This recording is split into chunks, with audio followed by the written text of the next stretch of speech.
ማርያም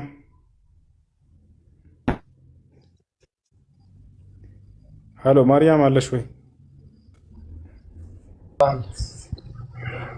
እሺ፣ ሰላም ነው? እንደምን አለ? አለን አልሐምዱሊላህ ደህና ነን። እሺ፣ ኔትወርክ ጥያቄ ትንሽ አለ? እያስቸገረ ነው። አዎ ጥያቄ አለ። እሺ፣ ጥያቄ ምንድን ነው? ጥያቄ ሁለት ነው። እሺ፣ እየሰማኝ ነው? ትንሽ ኔትወርኩ አስቸጋሪ ነው። እንግዲህ ከይቅርታ ጋር። አዎ ይሰማል። እሺ፣ ሁለት ጥያቄ ነው ያለኝ። ከጥያቄ በፊት ግን አንተ በደንብ ነው መልሶች፣ የርዕስ አያያዝ፣ የመጽሐፍ ቅዱስ እውቀት፣ መረጃ በማቅረብ በኩል በጣም ጥሩ ይዘት ላይ ስላለህ በጣም አመሰግናለሁ። ከልቤ ነው። ምክንያቱም እንደ ሌሎቹ እዛም እዛም አትዘልም እና በተቻለ መጠን ለሰዎች እውቀት ለመስጠት እየሞከርክ ነበረና አደንቃለሁ ለማለት እፈልጋለሁ አስቀድሜ። እናመሰግናለን። እሺ፣ እንግዲህ የእኔ ጥያቄ ሁለት ናቸው። አንዱ የመጽሐፍ ቅዱስና የቅዱስ ቁርአን ታሪካዊ አመጣጥ በሳይንሱም እንዲሁም ደግሞ በመንፈሳዊ ሁኔታም በትክክል መረዳት ያስፈልገናል። ቅደም ተከተሎቹ፣ አንደኛ ቅደም ተከተሎቹ ታሪካዊ አመጣጣቸው፣ የቅዱስ ቁርአን አመጣጥ መቼ፣ የት የሚለውን ማወቅ አለብን። መጽሐፍ ቅዱስስ የት ተጻፈ፣ መቼ ተጀመረ፣ ማን ጀመረው የሚለውንም በደንብ ማወቅ አለብን፣ ሲኩዌንሱን ለመጠበቅ ማለት ነው። ነገር ግን የዕድሜ ጉዳይ ላይ ብቻ ፎከስ አላደርግም። አንዱ ይሄ ነው። ሁለተኛ ነገር ስለ ገነት ስታወራ ነበረ ቅድም ከሆነ ልጅ ጋር። ኔትወርኩ እየተበጣጠሰ ነበር። ሙሉውን ባልሰማም ግማሹን ሰምቻለሁ። አንዷ ሴትዮዋ ስትዘባርቅ ነበር። መብላት መጠጣት የለም ትላለች። አንዳንዴ ደግሞ ጣፋጭ ነገሮች አሉ ትላለች። ጣፋጭ መሆኑ የሚታወቀው መቼም አንድ ነገር ሲቀመስ ነው። ኦልሬዲ ልጅቷ ዘላብዳ ነው የወጣችው። አናዳኛለች። አንተም መልስ ሰጥተሃታል። ስለዚህ አሁን ሁለተኛው ጥያቄ ገነት ስንት ቦታ ነው ያለው የሚለው በአጭሩ እሱን ከመለስክልኝ በኋላ ይህንኑ ተንተርሼ የሚጠይቅህ ይኖራል። ገነት ስንት ቦታ ነው ያለው የሚለው ነው። ሌላው የመጽሐፍ ቅዱስ ለመድገም ያህል ነው። የመጽሐፍ ቅዱስ አመጣጥ መጀመሪያ ማን ጀመረው፣ መቼ መጣ? ቅዱስ ቁርአንስ ማን ጀመረው፣ መቼ መጣ የሚለውን በአጭሩ ከነገርከኝ ይህን መሰረት እናድርግና ትንሽ ለመወያየት እፈልጋለሁ። እሺ፣ በጣም ጥሩ። የመጀመሪያ መጽሐፍ ቅዱስና የቁርአን አመጣጥ የሚለው ነው። እሺ፣ ሚዩት አድርጉት ልጆች። አንዴ ልጆች ሚዩት አድርጉት። ሰምተኛል? አዎ ሰምቻለሁ። ይሰማል የኔ ድምፅ? የኔ ድምፅ ይሰማዋል? ልጆች የኔ ድምፅ ይሰማቸዋል አይሰማም? አንድ ሲያረጋግጥልኝ እስኪ። ሀሎ፣ ይሰማል ወይ? አዎ ለእኔ ይሰማኛል። መልካም፣ ከተሰማ አዳምጥ። እሺ፣ መጀመሪያ ስለ ቁርአን አመጣጥና ከዚያ ስለ መጽሐፍ ቅዱስ አመጣጥ እስኪ እንናገር። ቁርአን ቃል በቃል ቁርአን እንዴት እንደመጣ ራሱ በቁርአን ላይ ስንሄድ ጊዜ ማስረጃ ወኢነሁ ለተንዚሉ ረቢል ዓለሚን ነዘለ ቢሂ ሩሑል አሚን ዐላ ቀልቢከ ሊተኩነ ሚነል ሙንዚሪን ይላል። ይህ ቁርአን ከዓለማቱ ጌታ ከአላህ ዘንድ የተወረደ ነው ይላል። ማን አወረደው ከእርሱ ብለን ስንጠይቅ ነዘለ ቢሂ ሩሑል አሚን ታማኙ መንፈስ ወይንም መልአኩ ጅብሪል ገብርኤል አወረደው ይላል። በማን ላይ ተወረደ ብለን ስናይ ዐላ ቀልቢከ በአንተ ልብ ላይ ሙሐመድ እያለ ሊተኩነ ሚነል ሙንዚሪን ለምን አወረደው ሲባል ከነቢያቶች እንድትሆንና እንድታስተምር ዘንድ ይላቸዋል። ይህ ነው። ስለዚህ ቁርአን ከማን ዘንድ ነው የመጣው? በቀጥታ ከዓለማቱ ጌታ። በማን አማካኝነት? በመልአኩ ጅብሪል ወይም በገብርኤል አማካኝነት። ሶስተኛ ደግሞ ምንድን ነው? በማን ላይ? በነቢ ሰለላሁ ዐለይሂ ወሰለም ላይ ወረደ። ከዚያ ነቢያችን ሰለላሁ ዐለይሂ ወሰለም በምድር ላይ ለሰሓቦቻቸው በጊዜዎች ለተቀበሏቸው አማኞች አስተማሯቸው። ከዚያም በኋላ እንዲጻፍ አዘዙ። ተጻፈ። እስካሁን ድረስ ተላልፎ ከእጃችን ላይ ይገኛል። በአጭር የቁርአን አመጣጥ ነው። ሁለተኛ ወደ መጽሐፍ ቅዱስ ስንመጣ ጊዜ አምላካችን አላህ ሱብሓነሁ ወተዓላ በቀደሙት ነቢያቶች ላይ ተናግሮ እንደነበር በቁርአን ላይ ይነግረናል። ለምሳሌ በማን ላይ ከተባለ በሙሴ በኩል ተናግሮ ነበር፣ እስራኤላውያኖችን አናግሯል። ልክ እንዲሁ በመሲሁ በዒሳ ዓለይሂ ሰላም በኩል፣ ልክ እንዲሁ በዳዊት በኩል አናግሯቸዋል። በሌሎችም ነቢያቶች ላይ ማስረጃ ቃለ ሱብሓነሁ ወተዓላ ወለቀድ አተይና ሙሳ ልኪታበ ወቀፈይና ሚን ባዕድህ ቢሩሱል ወአተይና ዒሳ ብነ መርየም አልበይናት ወአየድናሁ ቢሩሕ ልቁዱስ እያለ ይናገራል። ወለቀድ አተይና ሙሳ ልኪታብ በእርግጥም ሙሳን መጽሐፍን ሰጥቼዋለሁኝ አለ። ታዲያ ለሙሳ የሰጠው መጽሐፍ ምን ይባላል ከተባለ አላህ ስብሓነሁ ወተዓላ ኢና አንዘልነ ተውራት ይላል። እኔ ነኝ ኦሪትን ወይንም ተውራትን ያወረድኳት እያለ ይናገራል። እያችሁ ዛሬ ለነቢዩ ሙሐመድ ሰለላሁ ዐለይሂ ወሰለም የሚያናግራቸው የገለጠላቸው አምላክ ቁርአንን ለቀደሙት ነቢያቶች እነ ሙሴንና እነ መሲሁን ሲያናግር የነበረ የላካቸው የሆነ አምላክ ነው። አያችሁ አይደለ? ሙሳን እንደላከው ለእርሱ መጽሐፍን እንደሰጠው ተናግሯል። ቦታቸዋል ነቢያችን ሰለላሁ ዐለይሂ ወሰለም በገዘመናቸው የነበሩ አይሁዶችን አንሹዱከ ቢለዚ ከተበት ተውራት ሊሙሳ ቢየዲህ ይሏቸው ነበር። በዚያ ኦሪትን በእጁ ጽፎ ለሙሴ በሰጠው በአምላኬ በአላህ ስም ይዛቸዋለሁ ይሏቸው ነበር። አያችሁ በእጁ እንደጻፋት ሁሉ ነቢያችን ሰለላሁ ዐለይሂ ወሰለም ተናግረዋል ማለት ነው። በእጁ ሲባል ጊዜ መለኮታዊ በሆነ ባህሪው አላህ ሱብሓነሁ ወተዓላ ማለት ነው። እሺ ስለዚህ አላህ ነው ተውራትን የሚያወረደው። እንጅልን እንዳወረደው ወይም ወንጌል እንዳወረደው አላህ ሱብሓነሁ ወተዓላ እንደተናገረው በነቢዩላህ ዒሳ በኩል ተናግሯል ወይ? ይሄን ከተባለ አዎ ምን ይላል? ወቀፈይና ثم ቀፈይና على آثارهم برسلنا وقفينا بعيسى ابن مريم وآتيناه الإنجيل የማርያምን ልጅ ዒሳን ከነቢያቶች ፋና ላይ ላኩት ካለ በኋላ ለእርሱም እንጅልን ሰጠሁት እያለ ይናገራል። ራሱ ዒሳ አስተናግሯል ወይ እንጅል እንደተሰጠ ኢየሱስ?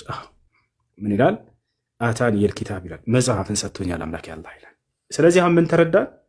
እነዛን ኦሪትንና ወንጌልን ማነው ተውራትንና እንጅልን በሙሳና በዒሳ ላይ የተናገራቸው አላህ ሱብሓነሁ ወተዓላ ነበር። መቼ? መጀመሪያ በነዛ በነቢያቶች ጊዜ ማለት ነው። እነዚህን መጽሐፍቶች ለነቢያቶች አውርዷቸው እንደነበር በርካታ ቦታ ላይ ተናግረዋል። ሌላ የመጨረሻ አልጨምርላችሁ። እሱም ምንድነው? ሱራ አሊ ዕምራን ላይ የመጀመሪያው አንቀጽ ላይ አልፍ ላም ሚም አላሁ ላ ኢላሃ ኢላ ሁወል ሐዩል ቀዩም ነዘለ ዐለይከል ኪታበ ቢልሐቅ ሙሰዲቀን ሊማ በይነ የደይሂ ሚነል ኪታብ ወአንዘለ ተውራት ወልኢንጂል ይላል። ተውራትንና ኢንጂልን እኔ ነኝ ያወረድኳቸው እያለ ይናገራል።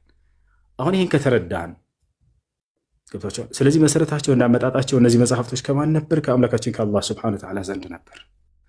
ነገር ግን እነዚያን መጽሐፍቶች የጥበቃ ዋስትናዎችን አላህ ሱብሓነሁ ወተዓላ ከነቢያቶች በኋላ ለተነሱ ሊቃውንቶቻቸው አደራ ብሎ ሰጣቸው። ለትውልዶቻቸው ጠብቁላቸው፣ እንዳትጨምሩ፣ እንዳትቀንሱ፣ እንዳትበርዙት ብሏቸው ኃላፊነት ሰጣቸው። ይህን እንደሰጣቸው ኃላፊነት ማስረጃ አለ ወይ? እያንዳንዱን በማስረጃ ነ አዎ ኃላፊነት ሰጥቷቸው እንደነበር ማስረጃ አለ። ኢና አንዘልና ተውራተ ፊሃ ሁደን ወኑር የሕኩሙ ቢሃ ነቢዩነ አለዚነ አስለሙ ሊለዚነ ሃዱ ወረባንዩነ ወልአሕባሩ ቢማ ስተሕፈዙ ሚን ኪታቢላሂ ወካኑ ዐለይሂ ሹሃዳ። ያችሁ ሊቃውንቶቻቸው መጽሐፏን እንዲጠብቁ ኃላፊነት በእነርሱ ላይ በመጣሉ ምክንያት እያለ አላህ ይናገራል። ስለዚህ አደራ ይህን መጽሐፍ ጠብቁ ብሎ ሰጥቷቸው ነበር ለሊቃውንቶቹ። ከማን በኋላ? ከነዚህ ከነ ሙሴና ከነ መሲሁ በኋላ ላሉ ተከታዮቻቸው ማለት ነው። ከዚያ በኋላ እነዛ ሊቃውንቶቻቸው ምን አደረጉ ታዲያ ከተባለ በረዟቸው። የአምላክን ቃል ሳይጠብቁ በረዙት። መበረዝ ማለትን ማለት ነው ታዲያ ከተባለ መቀላቀል ማለት ነው። እውነት ከሐሰት ጋር ሲቀላቀል ጠፍቷል ማለት እንችላለን። ላ ጠፍቷል አላለንም። አላህ እያችኋል። ምንድን ያለው ግን የሐሪፉነ ልከሊመ ዐን መዋዲዕ ቃሌንም ከቦታው ይለውጡታል እያለ ተናገረ። የብርዘት መንገድ በጣም በርካታ ነው። አንደኛ ቀጥታ ቃሉን ማንሳት ያንን ልክ ለምሳሌ ባለፉት ነቢያቶች መሲሁ በስም ተገልጸው ነበረ። ይሄን አሁን ብሉይ ኪዳን ላይ ሄዳችሁ ኢየሱስ የሚለውን ቃል ብትፈልጉ አታገኙትም። ልክ እንዲሁ ነቢዩ ሰለላሁ ዐለይሂ ወሰለም በስም ተጠቅሰው እንደነበር ቁርአን ላይ ይነግረናል። ነገር ግን እነዚህን ሄዳችሁ ስትፈልጓቸው አታገኟቸው። ያቸው አይደለ? በቀጥታ እንደዚህ እንትሮቻቸው ላይ እነዚያን እንትን ብሏቸዋል፣ አንስተዋቸዋል። እንዳጠቃላይ አንደኛ ብርዘት ነገር አካሄድ ምንድነው? ቃሉን ማንሳት ነው። ቃሉን ማንሳት። ሁለተኛ ብርዘት አይነት ምንድነው? ከራሳቸው ሰዎቹ ሀሳባቸውን መጨመር፣ ከዚያ የአምላክ ቃል ነው ብለው በዚያ ላይ መናገር። ገብታችኋል አይደለ? አላህም በቁርአን ላይ ሲነግረን ምን ይላል? ፈወይሉ ሊለዚነ የክቱቡነ አልኪታበ ቢአይዲሂም ثم يقولون هذا من عند الله ወየውላቸው ለእነዚህ አለ በእጃቸው መጽሐፍን ጽፈው ከዚያም ይህ ከአምላክ ዘንድ ነው የመጣው ብለው ለተናገሩ ሰዎች እያለ ተናገረ። ፈወይሉን ለሁም ሚማ ከተበት አይዲሂም ወወይሉን ለሁም ሚማ የክስቡን። ወየውላቸው እጃቸው ለጻፈችላቸው ነገር፣ ወየውላቸው ለሰሯትም ስራ እያለ ይናገራል። ስለዚህ ሁለተኛ የመበረዝ መንገድ ምንድን ነው? ከራሳቸው ቃልን ጽፈው ይሄ እኮ ከአምላክ ነው የመጣው ብለው መናገራቸው። ሁለተኛ ይሄ ነው። ሶስተኛ የመበረዝ መንገድ ሶስተኛው የመበረዝ አይሰማም። እዚህ ጋር ባወራኸው ጥያቄ ላይ እኔ ጥያቄ አለኝ። ባወራኸው ሀሳብ ላይ አንዴ ልጨርስና ትጠይቃለህ። ሌላኛ የብርዘት መንገድ ምንድን ነው? እውነታውን መደበቅ።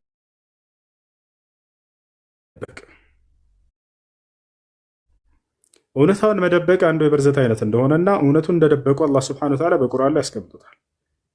ቁል መን አንዘለ ልኪታብ አለዚ ጃአ ቢሂ ሙሳ ኑረን ወሁደን ሊናስ ተጅዐሉነሁ ቀራጢሰ ወትብዱነሃ ወትኽፉነ ከሲራ። በርካታዎቹን ደብቃችኋቸዋል ብሎ አላህ ገልጾባቸዋል። የደበቋችሁ በጣም በርካታ አለ። ታዲያ ያን የደበቁትን ማን ነው ሊገልጽልን የሚችለው? አምላክ ካልሆነ በስተቀር። ለዚህም ነው አምላክ ነቢዩ ሙሐመድን አስነስቶ ሰለላሁ ዐለይሂ ወሰለም የደበቋቸውን እውነት መግለጽ ግድ የሆነበት። በሌላ ቦታ ላይ ያ አህለል ኪታቢ ቀድ ጃአኩም ረሱሉና ዩበይኑ ለኩም ከሲራን ሚማ ኩንቱም ትኽፉነ ሚነል ኪታብ ይላል። እናንተ የመጽሐፉ ባለቤቶች ሆይ አይሁድና ክርስቲያኖች ይላቸዋል። ከዚያስ ብላላቸው እነሆ መልእክተኛ ሙሐመድ መጥቶላችኋል። ለምን? ሲደብቋችሁ የነበሩ በርካታ እውነታዎችን ሊገልጽላችሁ ዘንድ ይላል። ቀድ ጃአኩም በእርግጥም መጥቶላችኋል ረሱሉና መልእክተኛችን። ለምን? ዩበይኑ ለኩም ሊገልጽላችሁ ዘንድ። የትኛውን? ሚማ ኩንቱም ትኽፉነ ሚነል ኪታብ ከመጽሐፉ ሲደብቋችሁ የነበረውን በርካታ እውነታ እንዲገልጽላችሁ ዘንድ የመጨረሻውን ዘመን ሙሐመድን ያውና አስነስቼላችኋለሁ አለ። ያን አሜን ብላችሁ መቀበል ሲገባችሁ ኮርጆ ነው ከዛ አምጥቶ ነው ገልብጦት ነው ምናምን በማለት ወረፋቸዋቸው። ላ አይደለም፣ ከአምላክ ተነግሯቸው ነው ያን እውነታ እየገለጹላቸው ያሉት። ስለዚህ ሶስተኛ የመበረዝ መንገድ ምንድን ነው? እውነትን መደበቅ። አራተኛ የመበረዝ መንገድ ቃሉ አለ፣ ነገር ግን ያንን የተጣመመ ትርጓሜ መስጠት። ተመልከቱ። ለምሳሌ እኔና አብ አንድ ነን አለ። አምላክ ስለሆነ ነው። እኔን አየ አብን አየ አለ። አምላክ ስለሆነ ነው። እኔ ከአብርሃም በፊት አለሁ አለ። አምላክ ስለሆነ ነው። አያችሁ አይደል? በዚህ መንገድ በእኔም እመኑ በእግዚአብሔር እመኑ ብሏል። ስለዚህ አምላክ ነው። በመጀመሪያ ቃል ነበር፣ ቃልም ከእግዚአብሔር ዘንድ ነበር። ስለዚህ አምላክ ነው ማለት ነው። ምን ያደረጉ? እነዚህን ጥቅሶች እየጠመዘዙ ለክርስቶስ አምላክነት ተጠቀሟቸው፣ አደረጓቸው። ይሄ ትልቁ ከባዱ የብርዘት አይነት ይሄ ነው። ቃሉ አለ፣ የተሳሳተ ትርጓሜ በመስጠት ምእመኑን መሸወድ። ታዲያ ለእነዚህ መፍትሄ ለምን አልሰጠንም አላህ ካላችሁ፣ ወላሂ አላህ ሱብሓነሁ ወተዓላ መፍትሄ ሰጥቷቸዋል። ነቢዩ ሰለላሁ ዐለይሂ ወሰለም በላከባቸው ቁርአን ላይ ለእነዚህ ጥቅሶች ሁሉ መፍትሄን ታገኛላችሁ። ክርስቶስ ቃልነቱን በመጀመሪያ ቃል ነበር፣ ቃልም ከእግዚአብሔር ዘንድ ነው፣ ቃልም እግዚአብሔር ነበር፣ ቃልም ስጋ ሆነ ሲል ጊዜ ምን ለማለት ነው የሚለውን አላህ በቁርአን ላይ ገልጾታል። ገብታችኋል? በዚህ ጉዳይ ላይ ምን ማብራሪያ ሰጥቷል ቁርአን ብላችሁ መታችሁ ብታዩ ወላሂ መልስ ሰጥቷችኋል። በዚህ መንገድ ሸውደዋችሁ አምላክ ያስደረጓችሁን ኢየሱስን ምን ለማለት እንደተፈለገ ቃል በሚለው ጉዳይ ላይ አላህ በርካታ ቦታ ላይ በቁርአን ላይ ተናግሯል። ቃል የሚለውን የክርስቶስን ቃልነት የመጀመሪያ መስካሪው ማን ነው? ዮሐንስ ነው ወይ? አዎ ዮሐንስ ነው ይላል ቁርአን። ገብታችኋል? መጽሐፍ ቅዱስ ላይ የመጀመሪያ የቃልነቱን መስካሪ ክርስቶስ በቃል እንደተገኘ የመሰከረው ማን ነው ከተባለ ዮሐንስ ነው ወይ? አዎ ነው። ግን ምን ለማለት ፈልጎ ነው አምላክ? ዮሐንስስ ምን ለማለት ፈልጎ ነው የሚለውን አላህ በቁርአን ላይ ያብራራላችሁ። አሁን በዛ ጉዳይ ላይ ያለውን ነገር ለምሳሌ ልንገራችሁ። በመጀመሪያ ቃል ነበር ሲል ጊዜ ዮሐንስ ቃልም ከእግዚአብሔር ዘንድ ነበር ከአምላክ ዘንድ ነበር ሲል ጊዜ ወይም ቃልም ስጋ ሆነ ሲል ወረድ ብሎ ምን ለማለት ነው? በመጀመሪያ ወደ ቁርአን ስትመጡ ጊዜ ዮሐንስ መጀመሪያ ተነስቶ ለዒሳ ዓለይሂ ሰላም በቃል አማካኝነት የሚመጣ እንደሆነ የመሰከረለት ነብይ እንደሆነ አላህ በቁርአን ላይ ተናግሯል። የቱ ጋር ከተባለ ሱራ አልዕምራን ላይ ምን ይላል መሰላችሁ? ፈናደትሁ ልመላኢከቱ ወሁወ ቃኢሙን ዩሰሊ ፊል ሚሕራብ አነ አላህ ዩበሽሩከ ቢየሕያ ሙሰድቀን ቢከሊመትን ሚነላህ ይላል። ዘከሪያ ወይንም ዘከሪያስ ልጅን እንደሚሰጥ ብስራት ተነገረው። ማን የሚባል? ዮሐንስ ወይንም ያሕያ የሚባል ልጅ ይሰጠዋል። የዚህ ልጅ ስራ ምን ምን እንደሆነ ቀድሞ ተነገረለት ገና ሳይወለድ በፊት። ዘከሪያ ወይ አለው መልአኩ ገብርኤል መጥቶ አነላህ ዩበሽሩከ ቢያሕያ፣ እነሆ አምላክ አላህ ዮሐንስ ወይንም ያሕያ በሚባል ልጅ አብስሮሃል፣ ትወልዳለህ አለው። ያ ልጅ ደግሞ ሙሰድቀን ቢከሊመትን ሚነላህ፣ ያ የሚወለደው ልጅ ዮሐንስ ወይንም ያሕያ ከአላህ በሚሆነው ቃል የሚመሰክር የሆነ ሲሆን አለው። እዚህ ቦታ ላይ ከአላህ በሚሆነው ቃል የተባለው ማን ነው? መሲሁ ዒሳ ነው። ቀድሞ የሚመሰክርለት ማን ነው እያለ ነው ጅብሪል። የህያ ቀድሞ ይመሰክርለታል። ገብታችኋል አይደለ? በአላህ ቃል አማካኝነት የሚገኝ መሆኑን መሲሁን የሚመሰክርለት ቆሞ የህያ እንደሆነ በቁርአን ላይ ተነግሮለታል። ገብቷል? መሰከረም አልካደምም አልዋሸምም ዮሐንስ አንተ ማነህ ሲባል ጊዜ እያለ ይናገር። ይህ ዮሐንስ የሰጠው ምስክር ነው ስለ ኢየሱስ ብሎ መጨረሻ ላይ ዘጋ። ዮሐንስ ወንጌል ላይ ማለት ነው። በቃል አማካኝነት የተገኘ ነው። ገብታችኋል አይደለ? እሺ ታዲያ ዮሐንስ ምን ለማለት ፈልጎ ነው? ለምንድን ነው አላህ ወደ ቃል የሚያስጠጋው መሲሁን ከተባለ ዮሐንስም በመጀመሪያ ቃል ነበር ማለት ያስፈልገው ምን ለማለት ነው ከተባለ አይሁዲዎች ስለ ክርስቶስ መጥፎ ቃልን ተናግረዋል። ስላመጣጡ የክርስቶስን አመጣጥ የሚናገር ነው ዮሐንስ ወንጌል ምዕራፍ 1 ቁጥር 1 አዎ ነው። ወታቻለ አይደል? የክርስቶስ አመጣጥን አይሁዲዎች እንዴት ብለው ነው የሚያምኑት? በዝሙት የመጣ ልጅ ነው ብለው ነው የሚያምኑት። ተመልከቱ ለምን ቃል መባል እንዳስፈለገው፣ በቃል አማካኝነት መምጣቱን ለምን እንዳስፈለገው ማለት ነው። በዝሙት እንደመጣ ይናገራሉ፣ በቁርአንም ላይ በመጽሐፍ ቅዱስም ላይ። ዮሐንስ ወንጌል ላይ አይታችሁ ከሆነ በክርስቶስ ፊት ቆመው አይሁዲዎች ምን እያሉ ያሽሟጡበት ነበር? እኛ ግን አባት አለን የዝሙት ልጅ አይደለንም ይሉታል። አያችሁ አይደል? ምን ለማለት ነው? አንተ የዝሙት ልጅ ነህ እያሉ እያሽሟጠጡበት ነው። ታዲያ ይሄን አምላክ ሊከላከልለት ይገባል። ነቢይንም አስነስቶ ሊከላከልለት ይገባል። ማንን አስነሳለት? ዮሐንስ። ምን ብሎ እንዲመሰክር? አይ አመጣጡ እናንተ እንደምታስቡት በዝሙት ሳይሆን በቃል አማካኝነት የመጣ ነው፣ ለዚያውም በአምላክ ቃል አማካኝነት የመጣ ነው እያላቸው ነው። ገብታችኋል አይደለ? በመጀመሪያ ቃል ነበር ሲላቸው ጊዜ አመጣጡ እናንተ እንደምትሉት መጀመሪያው በዝሙት ሳይሆን በአምላክ ቃል አማካኝነት ነው። የትኛው ቃል? ሁሉን በሚያደርግበት በሆነው ቃሉ። ገብታችኋል? ያም ሁን የምትለዋ ቃል ማለት ነው። አምላክ አላህ ስብሐነሁ ወተዓላ ሁን በምትለዋ ቃሉ ሁሉን ያስገኛልና በዚያች ሁን በሚለው ቃል አማካኝነት ዮሐንስ ማን ነው? አምላክ አላህ ስብሐነሁ ወተዓላ መሲሁን አመጣ ለማለት ነው፣ ሌላ ነገር አይደለም። ገብታችኋል አይደል? አምላክ ነው ያመጣው። በምን አመጣው ከተባለ በቃሉ አማካኝነት ያለ ማለት ነው። በመጀመሪያ ቃል ነበር ሲል አመጣጡ በዝሙት ሳይሆን በቃል አማካኝነት የመጣ ነው። ቃልም ከአምላክ ከእግዚአብሔር ዘንድ ነበር ሲል ባለቤትነቱን ለመግለጽ ነው። ያ ቃል ክርስቶስን የሚያመጣበት ቃል ከአምላክ የሆነ ቃል ነው። ገብታችኋል? በሰዎች ቃል ምናምን አይደለም። ሁን በሚለው ቃሉ አምላክ አመጣ ነው። እሺ ቃልም እግዚአብሔር የሚለውን ታዲያ እንዴት እናድርገው ከተባለ እንግዲህ እንደ መጽሐፍ ቅዱስ ግንዛቤ አምላክ የሚለውን ለሁለት ትርጓሜ ይሰጠዋል። አንደኛ እውነተኛ የሆነው አምላክ አንድ አምላክ አለ፣ እርሱ አብ እንደሆነ መጽሐፍ ቅዱስ አስቀምጧል። ኢየሱስ ክርስቶስ ራሱ ዮሐንስ ወንጌል ምዕራፍ 17 ቁጥር 3 ላይ አባት ሆይ አንድና ብቸኛ እውነተኛ አምላክ አንተ ነህ ይላል። አያችሁ አይደለ?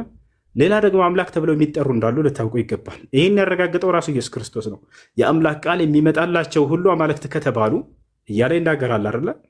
ስለዚህ ክርስቶስም ደግሞ በአምላክ ፈቃድ ከነቢያቶች መካከል ነውና ነቢያቶች የአምላክ ቃል የሚመጣላቸው አምላክ ተብለዋልና በዚያ ሂሳብ ነው እርሱም በመካከላችሁ ከአምላክ የሆነ መልእክተኛነቱን ለመግለጽ ነው እዚያ ቦታ ላይ እየተናገረ ያለው። ምክንያቱም ራሱ እዛው ዮሐንስ ወንጌል ላይ የአምላክ ቃል የሚመጣላቸውን አምላክ ብሎ ጠርቷቸዋል። ሙሴ አምላክ ነው ይላል መጽሐፍ ቅዱስ። ለምን? የአምላክ ቃል ስለሚመጣለት። ኦሪት ዘጸአት ምዕራፍ 7 ቁጥር 1 ላይ እግዚአብሔር ምን ይላል? እኔ አንተን ለፈርዖን አምላክ አድርጌሃለሁ ይለዋል። ምን ማለት ነው? ነቢይ አድርጌሃለሁ እያለው ነው። የአምላክ ቃል የሚመጣለት ሁሉ አምላክ ተብሎ ይጠራል። ገብታችኋል አይደለ? ስለዚህ ያ ኢየሱስ ክርስቶስም ከነዚህ መካከል ነውና አምላክ ተብሎ እንደ ቢገለጽ እንኳን ያዚያ ላይ የተባለው እርሱ ብለን ብንወስድም እንኳን የአምላክ ቃል ስለሚመጣለት ከነቢያቶች መሆኑን ለመግለጽ እንችል ሌላ ነገር አይደለም። ገብታችኋል? ያ ውሱ አሎ ይቅርታ አድርግልኝና እኔ የጠየቅኩኝ ሳትመልስ ሌላ ሰው ጣልቃ ገብቶ ነው። እኔ በግሌ ማለት ነው አንተ የምትለውን ነው ማምነው። ምክንያቱም ኢየሱስ አላህ የላከው እንጂ ራሱ አላህ አይደለም። እንደውም እኮ ዮሐንስ ምዕራፍ 14 ቁጥር 30 ላይ በመጽሐፍ ቅዱስ ላይ የምትወዱኝ ከሆነ የላከኝ አብ ከኔ ይበልጣል ብሎ እኮ ተናግሯል። ዝም ብሎ ቅድም አንተ እንዳልከው የያዙትን መጽሐፍ አውጥቶ ማንበብ ሰዎች አለው። እየሰማኝ ነው? አይሰማም? እኔ ይሰማኛል። እሺ እኔ ጥያቄ አለኝ። አይደለም እኔ አሁን ቆይ ላጠናክርልህ እኮ ነው። አሁን ምን መሰለ፣ አንድ ሰው እኮ የያዘውን መሳሪያ የያዙን ካላወቀ እኮ ዋጋ የለውም። አሁን ብዙዎቹ ክርስቲያን ነን ብሎ ይናገሩ እንጂ ኢየሱስ ማን እንደሆነ አንተ ቅድም እንዳልከው የላከው አብ ወይም አባቱ ማን እንደሆነ እንኳ አባት የሚለው ማለት ነው ወይም ደግሞ ልክ እንደ ነብዩ መሐመድ እሱን በነብይነት እንደላከው እንኳን እኮ አይገነዘቡም። እሱ ፈጠረኝ ይላል እኮ መጽሐፍ ቅዱስ ላይ። የጥበቡ መጀመሪያ ነኝ ይላል እኮ።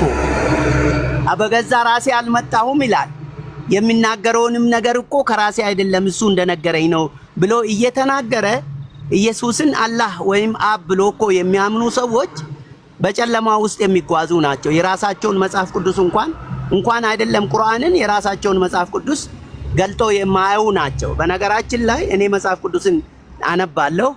በተለይም አንተ የምትለውን በብዙ መልኩ እስማማበታለሁ። ምክንያቱም አላህ ነው የላከው፣ መልእክተኛ ነው ነብዩ ኢየሱስ። በተረፈ ከሱ ጋር እኩል የሚሆንበትም ምንም ምክንያት የለውም። ከሱ ጋር እኩልም አይሆንም፣ አቻም አይሆንም። አላህ አንድ ነው፣ የሚስተካከለው የለም። ይሄ ግልጽ ነው። አንተ የተናገርከውን በጣም ነው የማመሰግነው። ግን ቅድም የጠየቅኩን እኮ ሌላ ሰው ጣልቃ ገብቶ ነው። ምንድነው የጠየቅኩ? መጽሐፍ ቅዱስ ማን ላይ ተጀመረ? አዎ በመጠኑ መልሳል። ለሙሴ በቀጥታ ሰጥቷል ብለኸኛል። ከዛ ደግሞ በሌሎች ነቢያት እያልክ መጣህና ከዛ በመጨረሻም ደግሞ በነብዩ መሐመድ በሳቸው በኩል ቁርአን ወረደ። ወደፊት ሊሆን ስለሚገባው ነገር ለዓለም ሕዝብ እንዲናገር መልእክተኛ አድርጎ እሳቸውን ላከ የሚል ነው። በጣም ጥሩ። በነብዩ መሐመድና በሙሴ መሃል ያለው የጊዜ ርዝማኔ ምን ያህል ነው ወደምለው ሊመጣ ነበር ይሄንን ጥያቄ የጠየቅኩ። ግን እውነት ሁለት አይሆንም።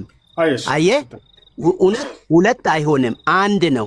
ወይ ቁርአን እውነት ነው ወይ መጽሐፍ ቅዱስ እውነት ነው። ይሄን አጥርተን ማወቅ አለብን። ያንን አሁን አንተን በመስማት ላይ ያሉ እኔን ጨምሮ በብዙ ሺህ የሚቆጠሩ ሰዎች ዕውቀት እንዲያገኙ ያስፈልጋል። የማንን ዕውቀት? እውነተኛና ትክክለኛ የሆነው አላህ ያዘዘውን ዕውቀት። እኔም ይሄንን ነው የሚፈልገው። ስለዚህ በሙሴና በነብዩ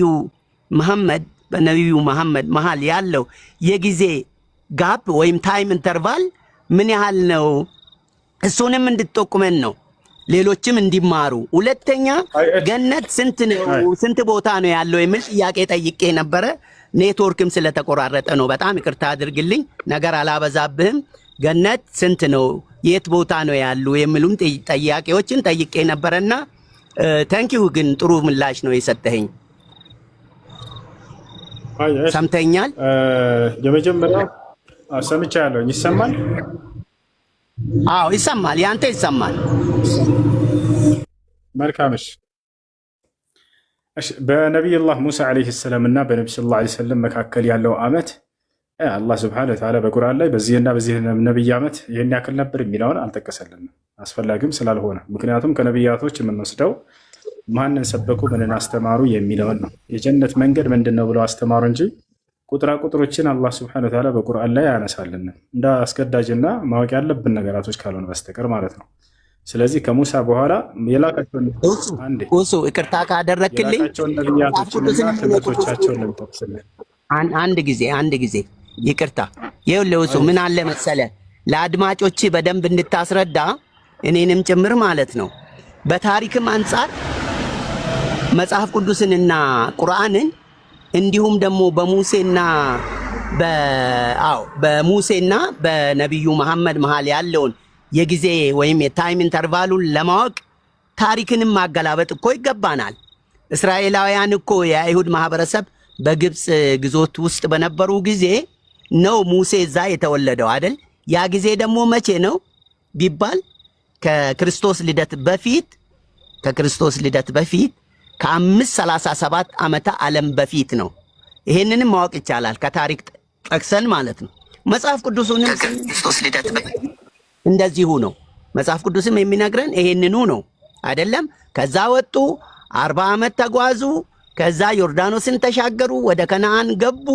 ከዛ ከረጅም ጊዜ በኋላ ነው እንግዲህ ይሄ ቅድም አንተ ያልከው በዘካርያስ በኩል መልአኩ መጥቶ ልጅ ይወለድልሃል እሱም ስለ መሲህ ይናገራል የተባለውም ከዛ በኋላ ነው። የነብዩ መሐመድ ታሪክም ደግሞ ከዛ በኋላ ይሄውና አሁን የሱ መውልድ የተከበረው 1400 ምናምን ዓመቱ ነው አይደል? ያ መሲህ የተባለው ደግሞ ከተወለደ እኮ 2000 ዓመት በላይ ነው። ስለዚህ ታሪክንም ማጣቀሱ ጥሩ ነው ማለት ነው። ቀጥል። እንዳላቋርጠህ ነው። የሚጠቅም ጥያቄ ጠይቀንና እናውራ በዚያ ላይ። እሺ ወደ ጥያቄ ግባና የሆነ ጥያቄ ነገር ጠይቅና እናውራ ያለው። ገነት 7 ክፍሎች አሏት። ከሰማያት በላይ ነው የምትገኘው። ማስረጃ አላህ ሱብሓነሁ ወተዓላ ገነት ያለችው 7 ሰማያት ነው። ከአርሽ በታች አለች። ማስረጃ ጥቼ ላሳየህ። አዎ አየሽ፣ ጀነት 8 ክፍሎች፣ ይቅርታ 8 ክፍሎች አላት ጀነት። ማስረጃ ጥቼ ላሳየህ፣ የት እንደምትገኝም ሁላ አሳያለሁ። እሺ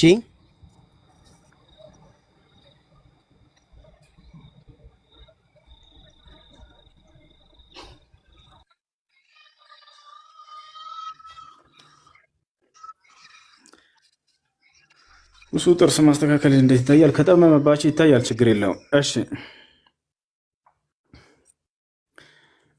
እንግዲህ ከአርሽ በታች ነው ጀነት ያላቸው።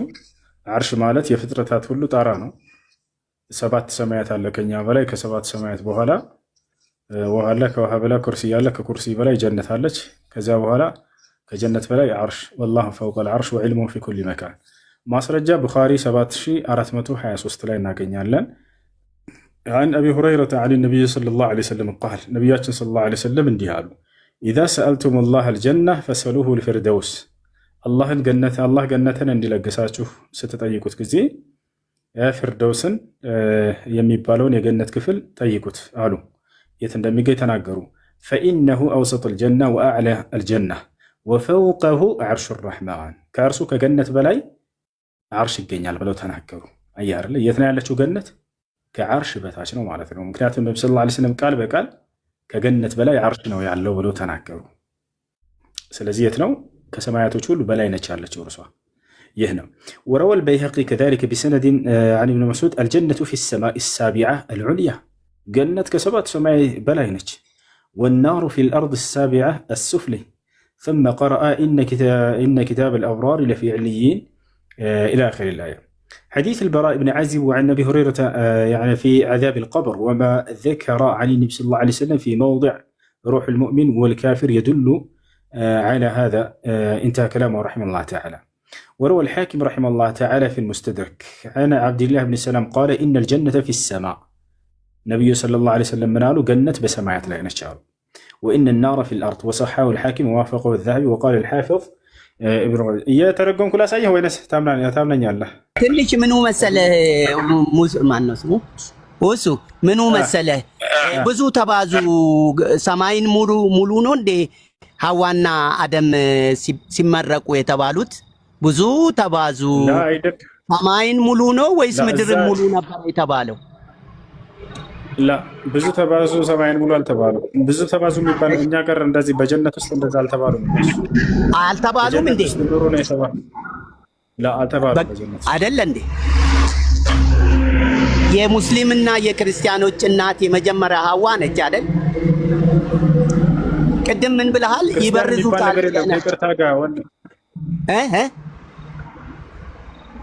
ምን አልከኝ? የሙስሊምና የክርስቲያን የሙስሊም የሚባለውን እምነት ያጸድቀዋል እስላም። እምነት አላልኩም እንደውም እኮ ተብሎ የሚታሰብ ረጋ ክርስትና የሚባለው ስሙ ራሱ የለም መጽሐፍ ቅዱስ ላይ ያልከው ነው። ክርስትና የሚል እኔ ላሳይህ ማስረጃ ላሳይህ እንዴ ቅዱስ ላይ ክርስትና የሚል ቃል ካለ ላሳይህ የሚል ቃል ካለ አሳየን። ትልቁ ላይ ነው። በጣም አመሰግናለሁ። የሐዋርያት ሥራ ምዕራፍ 11 አውጣ። ልብ በል ያልኩህን ክርስትና የሚባል ቃል ነው ያልኩት እኮ እሱን ላሳይህ ነው። ክርስትና የሚለውን ቃል ደቀ መዛሙርቱም ለመጀመሪያ ጊዜ ክርስቲያን ሳይሆን ክርስትና ነው ያልኩህ። ልብ በል ክርስትና የለም ክርስትና የሚባል ነበረ ያልኩህ ከሴትዮዋ ጋራ መጀመሪያ ስትከራከር። በእርግጠኝነት ነው የምለው ክርስትና የሚባል የለም መጽሐፍ ቅዱስ ላይ። ታዲያ ለምን ክርስትና የሚል ቃል የለም? ለምን አላሳይህም? ክርስትና የሚል ቃል አለ? አዎ ክርስቲያኖች ክርስቲያን ተብሎ ተጠሩ። አይዋ ክርስቲያን ሳይሆን ክርስትና የሚለው ቃል ነው የተባልከው። ቆይ አንዴ ክርስቲያን ተብሎ ተጠሩ። እሱንማ እየነገርኩህ ነበር እኮ ደቀ መዛሙርቱ ክርስቲያን ተባሉ። ክርስትና የሚለው ቃል አለ ወይ ነው ጥያቄው። ክርስቲያን ተብሎ ተጠሩና ክርስቲያን አይ አሁን እኮ አንተ ያልከውን እኔ እሱኑ ነው የምልህ። ሌላ ነገር እኮ አላመጣም። አንተም እሱን አይደለም ያልከው። እሺ እሱን አይደለም ያልከው። ይሄ ግለሰቦችን መጠሪያ ክርስቲያን የሚል ቃል አይደለም ያልከው። ክርስትና የሚለው አለ ወይ? ክርስትና ሃይማኖት ነው። ክርስትና የሚል ቃል ጥሩ። እኔ እሱን ሳይሆን አሁን መልስ ልመልስልህ። የተጻፈው ለመጀመሪያ ጊዜ በአንጾኪያ ክርስቲያን ተብሎ ተጠሩ ብሎ ቡድኖች ተጠሩ፣ ክርስቲያን ተብሎ ተጠሩ የሚል ነው ማሳይ። አንተም አንብበሃል እርግጠኛ ነኝ። አልጠየቅኩም እኮ ይኸውልህ ሳም ክርስትና የሚል ቃል አለ ወይ? ጥያቄው መጽሐፍ የለም ልበልህ። ክርስቲያኖች የሚል ግን አለ ልበልህ ሳይሆን የለም በእርግጠኝነት። አሁን ላሳየህ። እሺ ክርስትና የሚል ቃል መጽሐፍ ቅዱስ ላይ የለም። ተስፋ ቁረጡ። እሱን ላሳያችሁ። አላውጣና ላሳየህ። እሺ ያው እዚህ ጋር ክርስትና ብለን እንጻፍና ችግር የለውም አብሽር። ያው እና መጽሐፍ ቅዱስ ላይ እንግባ። እነቱንም ትነግረኛለህ። እሺ ሙሱ ክርስትናና ክርስቲያኖች የሚለውን ልዩነቱንም ደግሞ ብትነግረኝ ደስ ይለኛል። ችግር የለውም። እሺ እሺ ያው እና እዚህ ጋር መጽሐፍ ቅዱስ ላይ እንገባለን። አንዴ ትልቁ ላይ አድርጉኝ እንጂ። እሺ ንገረኝ። እሺ ኦርቶዶክስ ክርስቲያን የተሰኘ ነው። እኛ ኦርቶዶክሶች እሺ ክርስትና የሚል ቃል አለ መጽሐፍ ቅዱስ ላይ?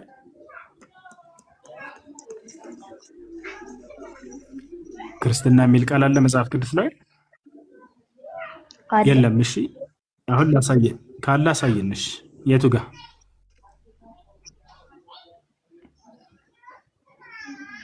የለም። ላሳያችሁ እንደሌለ ምን ትላላችሁ? ላሳያችሁ። ያን ደግሞ ምንድን ነው እንዲህ የተባለው የሚለውንም ታሳየናለህ።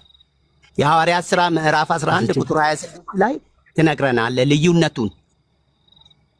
እሺ እነግርሃለሁ።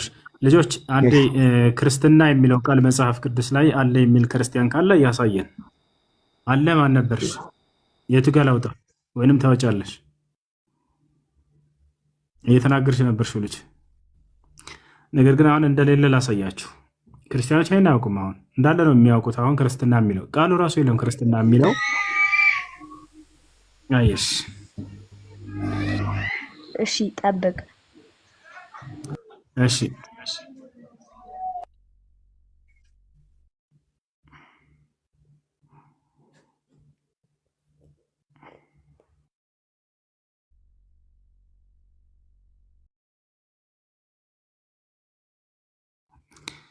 መላጣ ያና ኮሜንት ላይ እኔ አይደለሁም መላጣ። እኔ አልሐምዱሊላህ አልመልጥም።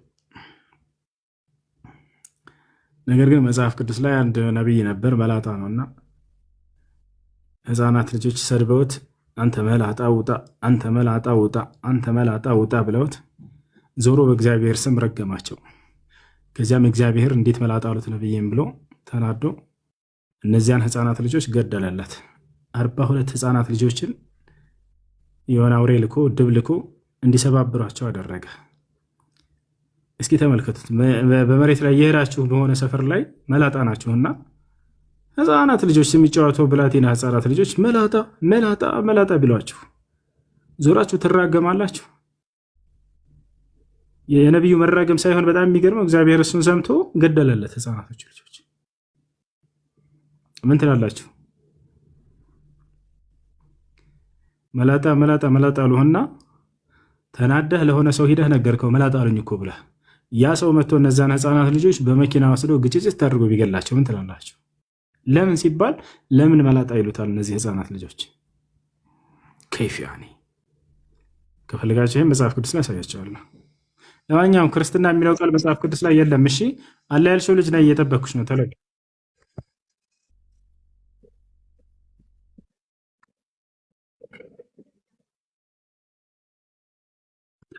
ክርስትና ክርስቲያን የሚልስ አለ? ወደ እሱ እንመጣለን። እሱ ግለሰቦቹ መጠሪያ ነው። እንዴት መጣ እሱ ወደሚለው እንመጣለን። እሺ ጥሩ።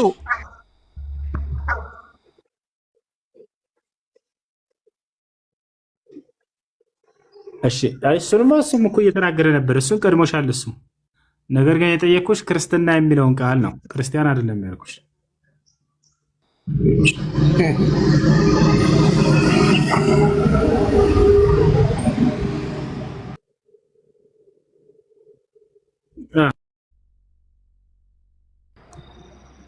ምን እየታየ ያወራ ነው? እሺ እሺ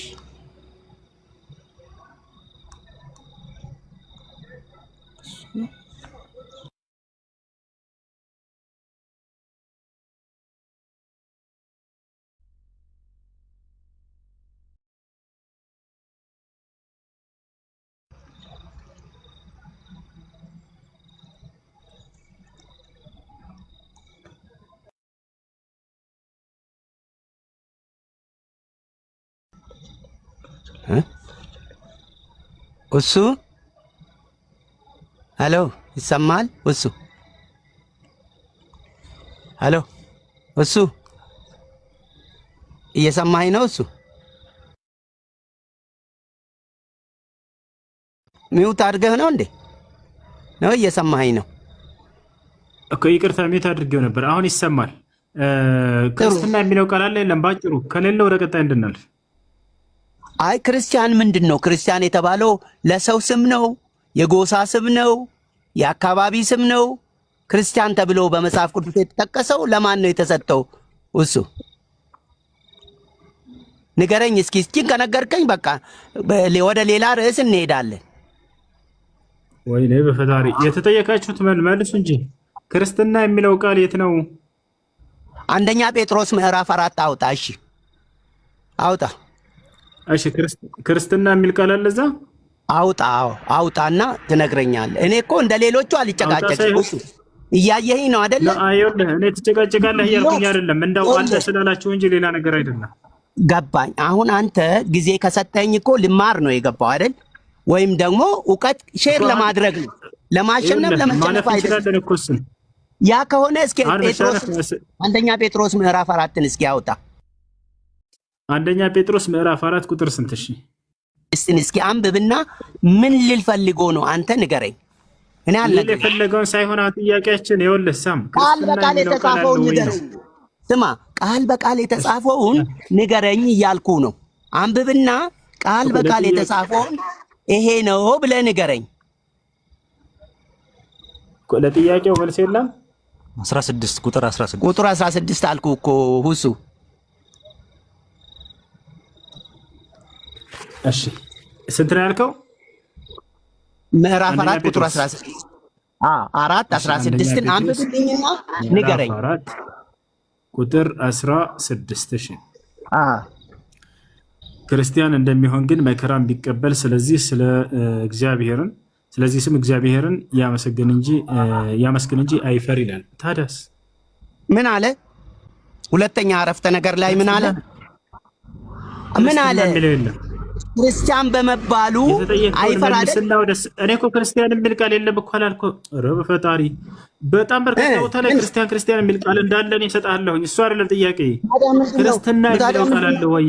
የለም መጽሐፍ ቅዱስ ላይ ብለህ እኮ ስትከራከር ሰምቼ ነው። ከኔ ጋር እንኳን አይደለም እኮ ምንድን ነው ከሌላ ሰው ጋር እኮ ክርስትና የሚለው ቃል መጽሐፍ ቅዱስ ላይ የለም ነው እኮ ያልኩህ።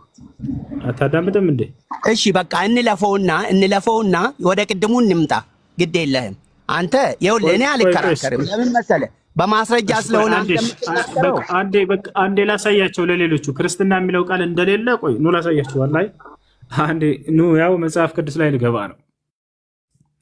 ይታያቸዋል አይደል? መስቀሉ መጽሐፍ ቅዱስ ያው አምሃሪክ ባይብል። እሺ እዚህ ጋር እንግባ። ሰርች ማድረጊያው ጋር እዚህ ጋር ቀጥታ ትገቡና ክርስትና ብላችሁ ጻፉ።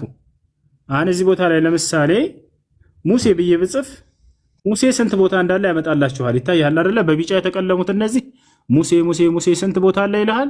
ውጤት 781 ቦታ ላይ አለ ሙሴ የሚለው። አያችሁ?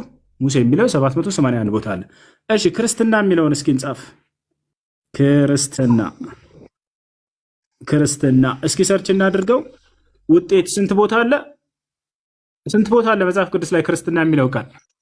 ያ ክርስትና ብዬ ጽፌ ውጤት ስንት ቦታ ነው ያለው? ዜሮ። አንዲት ቦታ ላይ ክርስትና የሚል ቃል የለም መጽሐፍ ቅዱስ ላይ። ጥሩ እሺ፣ እሱ አሳይተናል። ይኸውልህ እሱ አንዴ አዳምጠኝ። ጥሩ እሺ፣ ጥሩ አሳይተናል። በእውነት ተባረክ። ምንድነው መሰለ ክርስቲያንና ክርስትና ልዩነቱን ደግሞ ልክ እንደዚሁ ንገረን፣ ዜሮ አድርገህ ወይም ደምረህ ክርስቲያንና ክርስትና ልዩነቱን ንገረኝ። እሺ ለመጀመሪያ ጊዜ ኦኬ ክርስቲያን የሚለው ስም ወደ እሱ ስንመጣ ጊዜ ለመጀመሪያ ጊዜ ይሄ ስም ወይ ለፍታ እኮ ጥያቄ what is the difference እኮ ወደ መልሱ ልንመጣ ነው። አዳምጠኝሽ፣ ወደ መልሱ ልንመጣ ነው። እሺ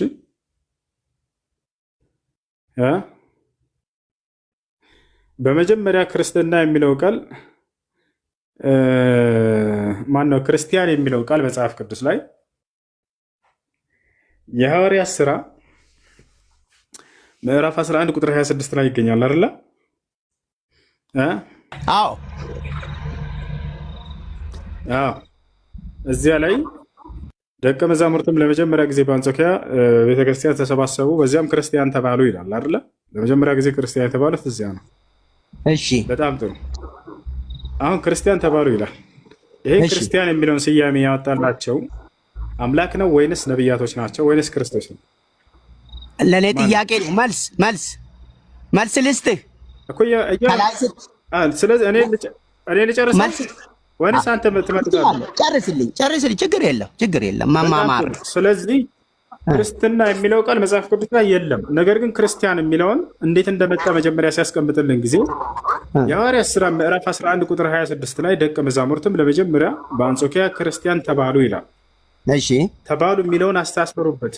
ባዩ ማን ነው? አምላክ ወይንስ ነብያቶች ናቸው ወይ አይደሉም? በጣም ያሳዝነው። መልስ ልስጥህ። ታውቃለህ አንተ ማለት ነው እግዚአብሔር አይደለም ክርስቲያን ያላቸው ነብያቶችም አይደሉም። ልመልስልህ። ማን አለ? አምላክ ነው? ሰዎች ናቸው? ምንድነው? ማን ነው እንዲህ ያላቸው ላልከው ልመልስልህ አይደል? እዛው ላይ ቁጥር 27 አምላክ ነው ወይንስ ነብያቶች ናቸው ክርስቲያን ያላቸው? እዛ ጋር በጣም ጥሩ። ከፍ ብለህ አንድ ስቴፕ ከፍ ብለህ ብታነብ በመንፈስ ቅዱስ ተመርተው ነው የምለው። አየህ መንፈስ ቅዱስን ምን ያሉት? ይኸውልህ አሁን ቅዱስ ቁርአን ወረደ ከአላህ ዘንድ ብለህ ነበር አይደል? ቅድም ምሳሌ ነው መናገር። ክርስቲያን ተባሉ ይላል ያላቸው ማን ነው? ለጥያቄ ወይውልህ እባክህ ይኸውልህ ከፍ ብለህ አንብባ። ክርስቲያን ያላቸው ማን ነው? በመንፈስ ቅዱስ ተመርተው ባዩ ማን ነው? እነሱን ስለ ሐዋርያቶች ሳይሆን ጥያቄ ደቀ መዛሙርትም ክርስቲያን ተባሉ ይላል ያላቸው ክርስቲያን ብሎ እዛ ላይ የሰየማቸው እግዚአብሔር ነው ወይንስ ነቢያቶች ናቸው? የእግዚአብሔር መንፈስ ቅዱስ በነቢያቱ በጴጥሮስ አማካኝነት ጴጥሮስ እንዲናገር አደረገ። መንፈስ ቅዱስ ጴጥሮስ ነው ክርስቲያን እያለ ያለው እዚያ ጋር። በጴጥሮስ ጋር ክርስቲያን ያላቸው ጴጥሮስ ነው። ከፍ ብለህ አንብበዋ ቁጥር 24 ጀምረህ በቃ በርናባስና ይኸውልህ ቁጥር 24 ላይ ጴጥሮስ እንደሆነ ክርስቲያን ተባሉ ይላል እንጂ ማን እንደሆነ ባይዘገር ጴጥሮስ ነው የሚል ካለ ተገለጸ እኮ። እሱ እንደዚህማ አትሁን፣ ያ ክርክር እንዳይሆንብን እስዬ። ለምን መሰለ ቁጥር 24ን አንብብና አይ አንተ መከራከር ይመስላል፣ እኔ ግን አልከራከርም። ለምን መሰለ ቃሉ ላይ 24ን አንብበው። ወደ ማስረጃው እንሄድና ጴጥሮስ ነው ብለህና ለዛ ጋር እንመልከተው። ቶ ክርክር ነው እንትን ቶ ምናምን የሚለውን ቃል ተውና እሺ 24 ጀምረህ ክርስቲያን ያላቸው ማን ነው? አንብብ ከ24 ችግር የለም አነበው። እሺ ከ24 ጀምሬ ደግ ሰውና መንፈስ ቅዱስ እምነት የሞላበት ነበረ። ብዙ ሕዝብም ወደ ጌታ ተጨመሩ። በርናባስም ሳውልን ሊፈልግ ወደ ጠርጤስ መጣ። በርናባስም ሳውልን ሊፈልግ ወደ ጠርሴስ መጣ። ባገኘውም ጊዜ ወደ አንጾኪያ አመጣው። በቤተ ክርስቲያንም 1 ዓመት ሙሉ ተሰበሰቡ። ብዙ ሕዝብንም አስተማሩ። ደቀ መዛሙርትን መጀመሪያ በአንጾኪያ ክርስቲያን ተባሉ ይላል። እሺ ምን የነበረው ሰው ነው መንፈስ ቅዱስ የሞላበት? ደግ የነበረው ሰው ላይ መንፈስ ቅዱስ በርናባስ ጴጥሮስ ነው ክርስቲያን ያላቸው የሚለው ቃል የታለ? የቃላቱን ስህተት ይቅርታ ጠይቃለሁ። በርናባስ ለማለት ፈልጌ ነው። በርናባስ ደግ ሰው የነበረው በርናባስ መንፈስ ቅዱስ ሞላበት። ከዛ እንዳልከው ብዙ ቁጥር ያላቸውን ሰዎች አገኘ። እዛ የነበሩትን ክርስቲያን ብሎ ጠራቸው። ስለዚህ መንፈስ ቅዱስ አይልም እንደሱ ሳም ባርናባስ ክርስቲያን ብሎ ጠራቸው አይልም። እሺ ማን ይላል ቁጥር 24 ላይ? አዎ ማን ይላል? እዚህ ቦታ ላይ ባገኘው ጊዜ ተባሉ እያለ ነው የሚገልጸው። አሁን ይሄንን ማን ነው እንደዚህ ያለው? ማን ነው? ቆይ አዳምጥ፣ አንድ ጊዜ ተረጋጋ። አሁን እዚህ ቦታ ላይ ማን እንዳላቸውና ለምን እንደተባሉ እስኪ እንመልከተው። ክርስቲያን የሚለውን ይሄንን ቃል አመጣጡን ማለት ነው። እሺ የት ጋር እንመለከታለን? እዚህ ጋር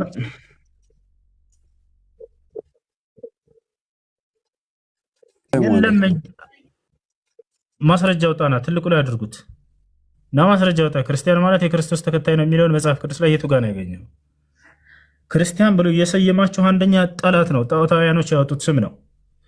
ያንን ያወጡትም ለምንድን ነው ከተባለ እናንተን ለእነዚያን ሐዋርያቶችን ለማስቆጣትና እነሱን ለማሾፍ በእነሱ ያደረጉት የሆነ መጠሪያ ነው። አንዴ ላሳያችሁ፣ እዚህ ቦታ ላይ እንመልከት። ያና አንዴ ትልቁ ላይ አድርጉኝ ልጆች፣ ትልቁ ላይ አድርጉኝ። ይታያቸዋል? መልካም። እዚህ ጋር ክርስቲያን ወይንም ክርስቶስ የሚለው ክርስቲያኖች አማኞቹ ለመጀመሪያ ጊዜ በአንጾኪያ ክርስቲያን ተብለው የተጠሩት በ42 ዓመተ ምህረት አካባቢ ነው ይላል። የቅድሙን ማለት ነው። አየህ አይደለ? ይህ ማዕረግ ወይም ክርስቲያን የሚለው መጀመሪያ ላይ እንደ ክስ ጥቅም በተቃዋሚዎቻቸው ላይ ውሏል። አላሁ አክበር። አየህ አይደለ? ይህ ነው። ይሄንን ስም ያወጡላቸው ተቃዋሚዎች ናቸው። እዛቻለ አይደለ? ስለዚህ ተቃዋሚዎች ያወጡትን ስም ክርስቲያን ብለው የጠሯቸው ጠላቶች እንጂ አንተ እዛ ላይ ምን አልክ? ባርናባስ ነው ክርስቲያን ያላቸው ይላል። እንደዛ አይልም በፍጹም። አንተ እኔ እንደዛ አላልኩም። ይኸውልህ አንተ ቁጥር 24ን ስታነብ ይኸውልህ አሁን መደማመጥ ያስፈልጋል። ቁጥር 24ን ስታነብ ደግ ሰው ነበረና መንፈስ ቅዱስ የሞላበት ብለህ አነበብክ እኮ። ቃልህን እንዴት ትሽራለህ? የግድ እኮ አንድ ሰው አምነው ትክክል መሆኑን አረጋግጠው ክርስቲያን ከሆነ ስህተት ከሆነ ክርስትናውን ትቶ እውነት ከሆነ ወደ እስልምና መምጣት አለበት፣ የሚያዋጣ እውነት ስለሆነ። ስለዚህ መንፈስ ቅዱስ ደግሞ የአላህ ኃይል ነው፣ ኃይሉ ነው፣ ጉልበቱ ነው። በሱ ነው ሰማይና ምድርንም የፈጠረው በመንፈስ ቅዱሱ ኃይል። ስለዚህ እነዚህን ክርስቲያን እንዲሆኑ ክርስቲያን ናቸው ብሎ እንዲናገር የተጠቀመው በመንፈስ ቅዱስ ኃይል በበርናባስ በኩል ነው። ይሄ ተጽፎ እያለ ለመፋቅ ብንሞክር ጥሩ አይደለም፣ ጥሩ አይደለም።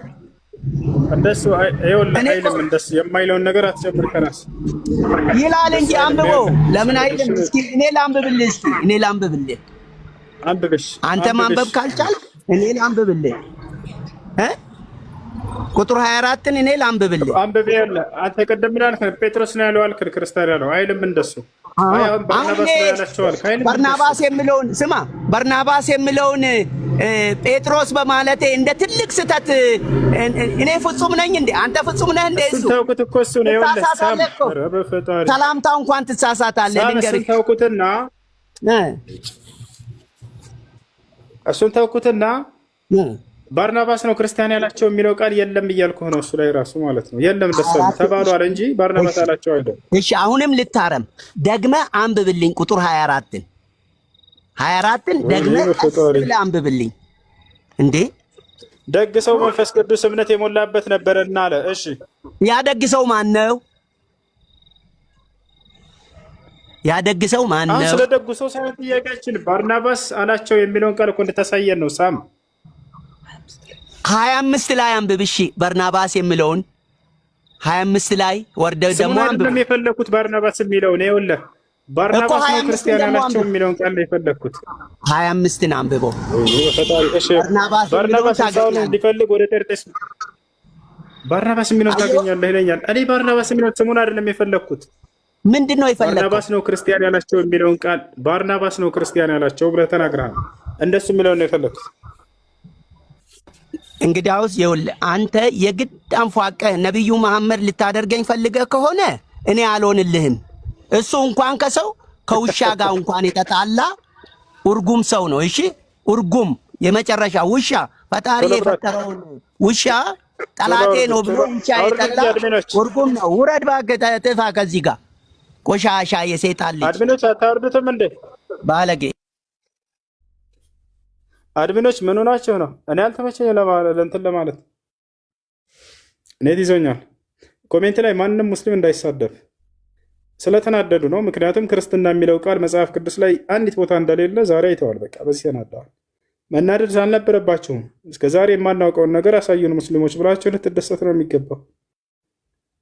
ክርስትና የሚለው ቃል ወላሂ መጽሐፍ ቅዱስ ላይ አንዲት ቦታ ላይ የለም። ተስፋ ቁረጡ። የለም ቦታቸው አለ የለም እንደዛ የሚለው ክርስትና የሚለውን ቃል የሚያመጣ ሰው ካለ ሊያደንቀዋለሁ።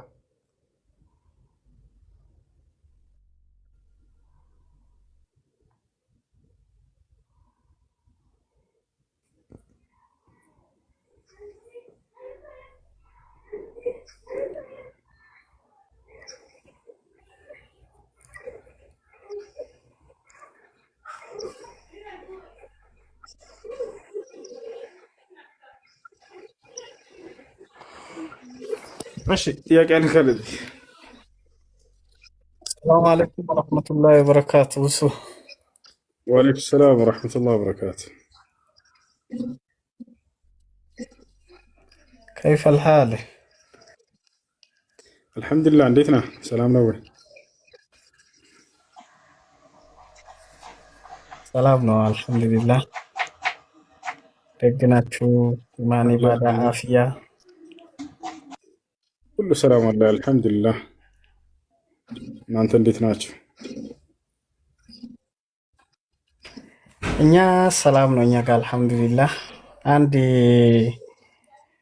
ታች ለኔ እንትን ሼር ቢያደርጉልኝ ቪዲዮ ቅርብ ጊዜ ፈውቀ አልፋይን ኢህታዱ ቢኢዝኒላህ ኢለል ኢስላም ወበዳእና አልመስጂድ ለረመዳን እንዲደርስልን እንፈልጋልና ይህን ነገር ሼር ቢያደርጉልኝ የሚል መልእክት ማስተላለፍ ፈልጌ ነበረ። ኸይር ሰሪዎች ካለው አሁን ቅርብ ጊዜ የመጀመሪያ ቀበሌያቸው በሙሉ ወደ እስልምና የገቡበት አካባቢ ነው። ቦላ ይባላል አካባቢው። መስጂዶቹን ጀምረን ያው አቅም ስላልነበረን ሼር እንዲያደርጉና ኸይር ሰሪው ወደኛ አካባቢ መጥቶም እንዲዘይረን ስለምንፈልግ መርሐባ። እሺ እንግዲህ መስጂድ እየሰሩ ነው ወንድሞቻችን። የምታግዟቸው ካላችሁ አጅሩን ከአላህ ሱብሓነሁ ወተዓላ ታገኝታላችሁ። አግዟቸው ኢንሻአላህ። ልጆች ኔትወርክ ምንም እየሰራልኝ አይደለም። አድሚኖች እንትን በል ሰላም። እሺ ገስት ላይ ማን እንዳለ ራሱ ያሳየኝም። እሺ አለ አልሐምዱሊላህ። ማን ነው?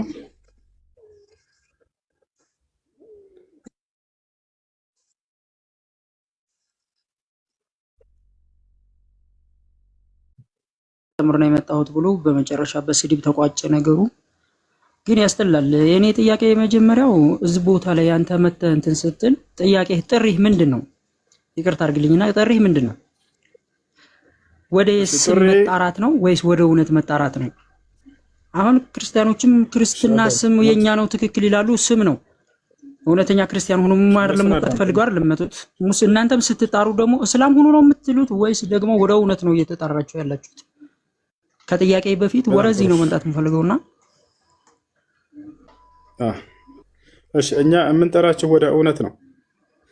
እውነትም ምንድነው? አምላክ አላህ Subhanahu Wa Ta'ala ኢነ ዲነ ዐንደ አላህ ኢስላም ይላል። እውነተኛው ሃይማኖት ከኔ ከአምላካችሁ ዘንድ እርሱ ኢስላም ነው እያለ ይናገራል። ያ ነው አንድና ብቸኛ የሆነውን አምላክ የአብርሃም የኢስሐቅ የያዕቆብን አምላክ እናምልክ በአንድነት ነው። አላህ ምን አለ ባጭሩ? ቁል ያ አህለል ኪታብ ተዓለው ኢላ ከሊመቲን ሰዋኢን በይነና ወበይነኩም አላ ነዕቡደ ኢለላህ ወላ ኑሽሪከ ቢሂ ሸይአ ወላ የተኺዘ በዕዱና በዕደን አርባበን ሚን ዱኒላህ ፈኢን ተወለው ፈቁሉ አሽሀዱ ቢአና ሙስሊሙን ይላል። ሙሐመድ ሆይ ይላል። ይሄን ጥሪ በደንብ አስተውላችሁ አዳምጡ። ወላሂ ክርስቲያኖች ለእናንተ የተደረገ ጥሪ ነው። አምላካችሁ አላህ Subhanahu Wa Ta'ala ያደረገላችሁ ጥሪ ነው። እዝነት የተሞላበት ጥሪ ነው። ሙሐመድ ሆይ አለ እንዲህ በላቸው ለክርስቲያኖች አለ ተዓለው ኢላ ከሊመቲን ሰዋኢን በይነና ወበይነኩም እኛንም እናንተንም እኩል ወደምታደርገን ወደ ሆነችዋ ንግግር ኑ ብለህ ጥሪ አድርግላቸው። ያች ንግግር ምንድን ነች? አላ ናዕቡደ ኢለላህ ከዚያ ከአንዱ አምላክ በስተቀር ሌላ ማንንም ላናመልክ በቃ ወላ ኑሽሪከ ቢሂ ሸይአን በእርሱ ላይ ቅንጣት ሌላን አካል ላናጋራበት ወላ የተኪዘ ባዕዱና ባዕድን አርባበን ሚን ዱኒላህ ፈኢን ተወለው ፈቁሉ አሽሀዱ ቢአና ሙስሊሙን አንዱን አምላክ እናምልክ ነው። አምላክ አንድም ሶስትም አይደለም፣ አንድ ብቻ ነው በማንነቱም በምንነቱ። ያ አምላክ የአብርሃም የኢስሐቅ የያዕቁብ የነ ማርያም የነ መሲሁ የነ ገብርኤል የነ ሚካኤል አምላክ የሆነው ያንን አንዱን አምላክ እናምልክ ነው። ወማ ማ የልፊዙ ሚን ቀውሊን ኢላ ለደይህ ረቂቡን ዓቲድ ብሏል። የሆነ ምንም አይነት ንግግር አትናገርም አንተ ጋር ረቂብና ዓቲድ የተባሉ ሁለት መላኢካዎች ይመዘግቡብህ እንጂ ማለት ነው። ተግባባን? ያ የተመዘገበው ነገር ምንድነው? ስለ አንተ ያለው ፋይልህ ነው ማለት ነው። ፋይልህ ነው የሚሰጥህ የዛን ቀን ይላል። የመጨረሻው ቀን እኮ ሰዎች ሲናገሩ ምን አለ መጽሐፊን ባልተሰጠው የሚሉ አሉ። መጽሐፉን ተሰጥቶት ደግሞ በደስታ በቃ በጣም ደስ ብሎት እዩልኝ አንብቡልኝ እያለ በየመንገዱ የሚጮህ አለ። ሰው ባጭሩ ምን ልፈልጌ ነው አላህ Subhanahu Wa Ta'ala ያኛው ሌላን ሁሉንም ያካተተ ነው። ይሄ ግን ያንተ ብቻ ነው።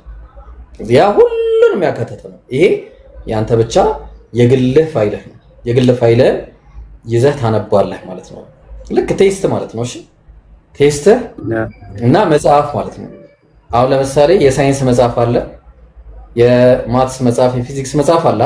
መጨረሻ ኢየሱስ አምላክ ነው። በጣም በሚያሳዝን ሁኔታ ኢየሱስ አምላክ ነው። ኦብቪስሊ ይታወቃል እኮ ማስረጃ ከዛ ፍጥረት እስከ ራእይ ችግር የለውም ላሳይ እችላለሁ። እና ላንብበው ቁጭ ብዬ ከዛ አትላንትም ያወራ ነበረ እኮ ነቢያቶች ስለ ኢየሱስ ምን ብሎ ተናገሩ፣ እሱ ራሱ ስለራሱ ምን ብሎ መሰከረ። እንደገና ደግሞ ስለ ኢየሱስ የተናገሩት ስለ ኢየሱስ መሲህ ይመጣል ብለው ተናገሩ። አባቱ ራሱ ስለሱ ምን ብሎ ተናገረ? መሲህ አይደለም። አይ መሲህ አይደለም። መዝሙረ ዳዊት ምዕራፍ 2 ቁጥር 2 ላይ በያህዌና በመሲሁ ላይ ይላል። ያህዌ ማን ነው? መሲሁ ማን ነው? ያህዌን አይ ኢየሱስ ክርስቶስ መሲህም ነው። መሲህም ብቻ አይደለም። አይ አምላክ ነው። ያህዌ ማን ነው? መሲሁ ማን ነው? እሱ አምላክም ጭምር ነው። ያህዌ ማን ነው? መሲሁ ማን ነው? መለስኩልህ። እሱ ሰውም ብቻ አይደለም፣ መሲህም ነው፣ አምላክም ነው። ያልጠየቁን አትመልስ። ያህዌ ማን ነው? መሲሁ ማን ነው? ያህዌ የእስራኤል አምላክ ነው። እሺ መሲሁስ?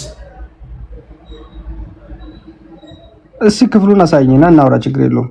አውጣ መዝሙረ ዳዊት ምዕራፍ 2 አይ አውጣ ችግር የለውም። አውጣ 2 ላይ አውጣ ችግር የለውም። አውጣ በትልይ ብሎ ደክሟል መሰለኝ አንተ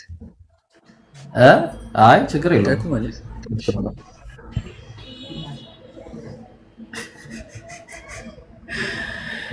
وعباد الرحمن الذين يمشون على الأرض هونا Oh my god በጣም ያሳዝናል። አህዛብ ለምን ያጉረመርማሉ? ወገኖችስ ለምን ከንቱ ይናገራሉ? የምድር ነገስታት ተነሱ፣ አለቆችም በእግዚአብሔርና በመሲሁ ላይ እንዲህ ሲሉ ተማከሩ አለ። ማን ነው እግዚአብሔር? ማን ነው መሲሁ? ኦኬ አሁን እዚህ ጋር ማሰሪያቸውንም በተስ ገመዳቸውንም ከኛ አንጣላሉ። ማን ናቸው? ኦኬ አሁን ይሄ ስለ ኢየሱስ ክርስቶስ እንደተነገረ ምንም ማስረጃ የለም። አይደለም አይ መሲህ ማለት እኮ እንትን እኮ ነው፣ ነብይ እንደማለት እኮ ነው። ሌላ ትርጉም የለም እኮ ገባኝ። መሲህ እዚህ ጋር የተነገረው ኢየሱስ አይደለም? አይ ደብል ፕሮፌሲ ነው ለኢየሱስ ክርስቶስም አይደል? ገብቶኛል። እሺ እኮ ለደብል ፕሮፌሲ ሆነ። እሺ ለኢየሱስ አይደለም? ይሄን ስኮት አድርጎ በአዲስ ኪዳን የተናገረ ነብይ አለ? በአዲስ ኪዳን የተናገረ ዋሪያ በጣም ነው የምታሳዝነው። እሺ በቃ እሺ ኮት አድርጎ በቃ እሺ እንደዛ ከሆነ እና እሺ ኢየሱስ አልተጠቀሰም። በቃ በብሉይ ኪዳን አልተጠቀሰም አላልኩም። ይሄን ኮት አድርጎ አሁን በብሉይ ኪዳን ስለ ኢየሱስ የተነገረው ሁሉ ኮት ተደርጎ በአዲስ ኪዳን ተነግሯል። አሁን አምላክ ኦኬ ምን ይላል? ቆይ ጠላቶችን የእግር መረገጫ እስካደርግልህ ድረስ በቀኝ ተቀመጣለሁ ብሎ ያለው አንድ ኢየሱስ ክርስቶስ ራሱም ኮት አድርጓል። የዕብራውያን ጻፊም ኮት አድርጓል። ብዙ ሰዎች ያንን ኮት አድርጓል። ተናገሩትን እሺ አሳየኝ። እሺ ኢየሱስ ምን ተብሎ እንደተጠቀሰ አሳየኝ። እሺ በምን ላይ? በብሉይ ኪዳን ላይ ተጠቅሷል ብለኛል አይደል? አዎ ትንቢተ ኢሳይያስ ምዕራፍ 9 ከቁጥር 6 አለ። እንደገና ደግሞ ከአንቺ የሚወለድ ከጥንት እዛ ላይ ምን ይላል? እዛ ላይ እዛ ያው የሰላም አለቃ እንደገና ደግሞ የዘላለም አምላክ አይልም ተብሎ ተጠቅሷል። አንተ አይልም ካልክ ችግር ያንተን ትርጉም ልታስቀምጥ ትችላለህ።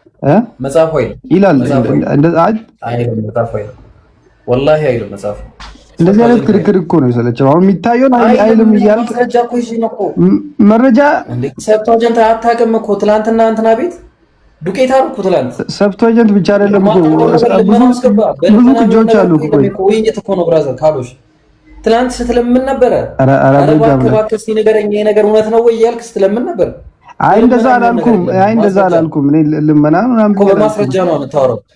አሁን ሰብቷጀንት እንደዛ ይላል ወይስ አይልም? ሰብቷጀንት ብቻ አይደለም እኮ ቅጂ ያለው ብዙ ቅጂዎች አሉ እኮ ከ5,000 በላይ ቅጂዎች አሉ እኮ።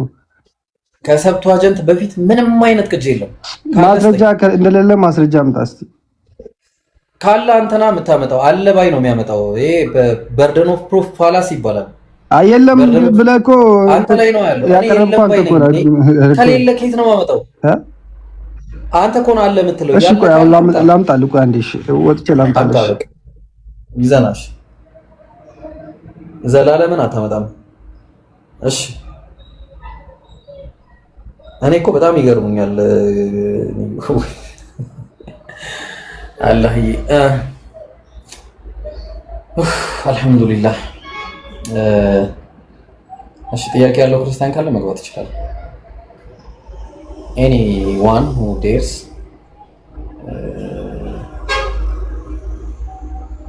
እሺ ያብ እናገባ እስቲ ያብ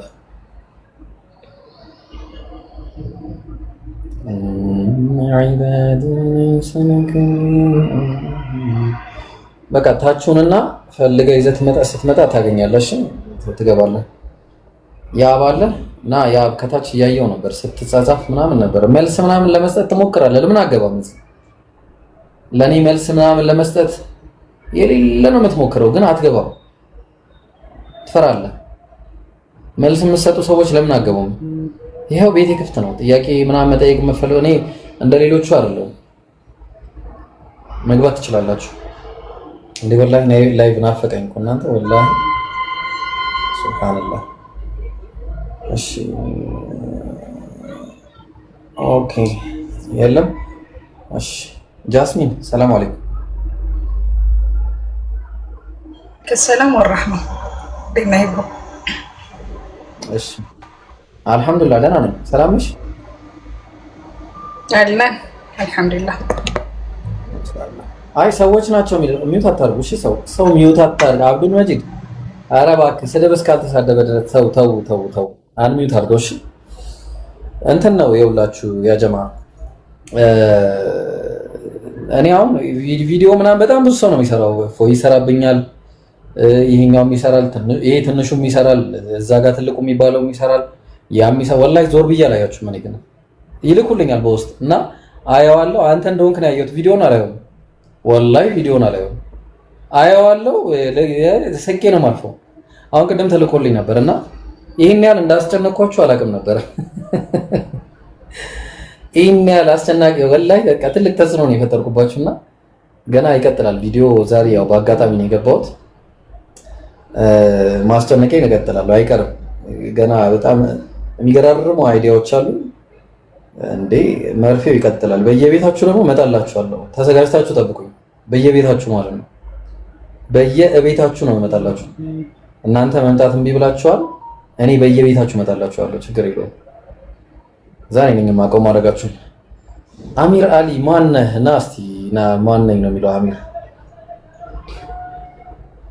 ኢብሮ። ግን ቪዲዮህን ማየትና መልስ መስጠት ብቻ ሳይሆን ከምንም ነገር በላይ ደግሞ እስከ መጨረሻው መስማታቸው ነው የሚያስደስተው። የመጨረሻ ቃላቶችን ሁላ ነው የሚናገሩት። እሱ ነው እኮ ደስ አይልም? ተጽዕኖ ነው። አሚር ምንድን ነው ቅድም ስትለኝ ነበረው? ወአለይኩም ሰላም። እንዴት ነህ? አልሐምዱሊላህ። አንድ ጥያቄ ነበረኝ እና እሱን ለመጠየቅ ፈልጌ ነው። ሙስሊም ነህ? አዎ አልሐምዱሊላህ። ጥያቄ የአቂዳ ነው? ኧረ አይደለም፣ ሌላ ቦታ የሰማሁት ጥያቄ ነው። ኦኬ የአቂዳ ጥያቄ አይደለም። እሺ በቃ እኔ እንጃ አቂዳ ይሁን ምን ይሁን አላውቅም፣ ግን ብቻ ልጠይቅህና አንተ ትለየዋለህ። እሺ በቃ ያው ጥሩ አሪፍ ቀጥል።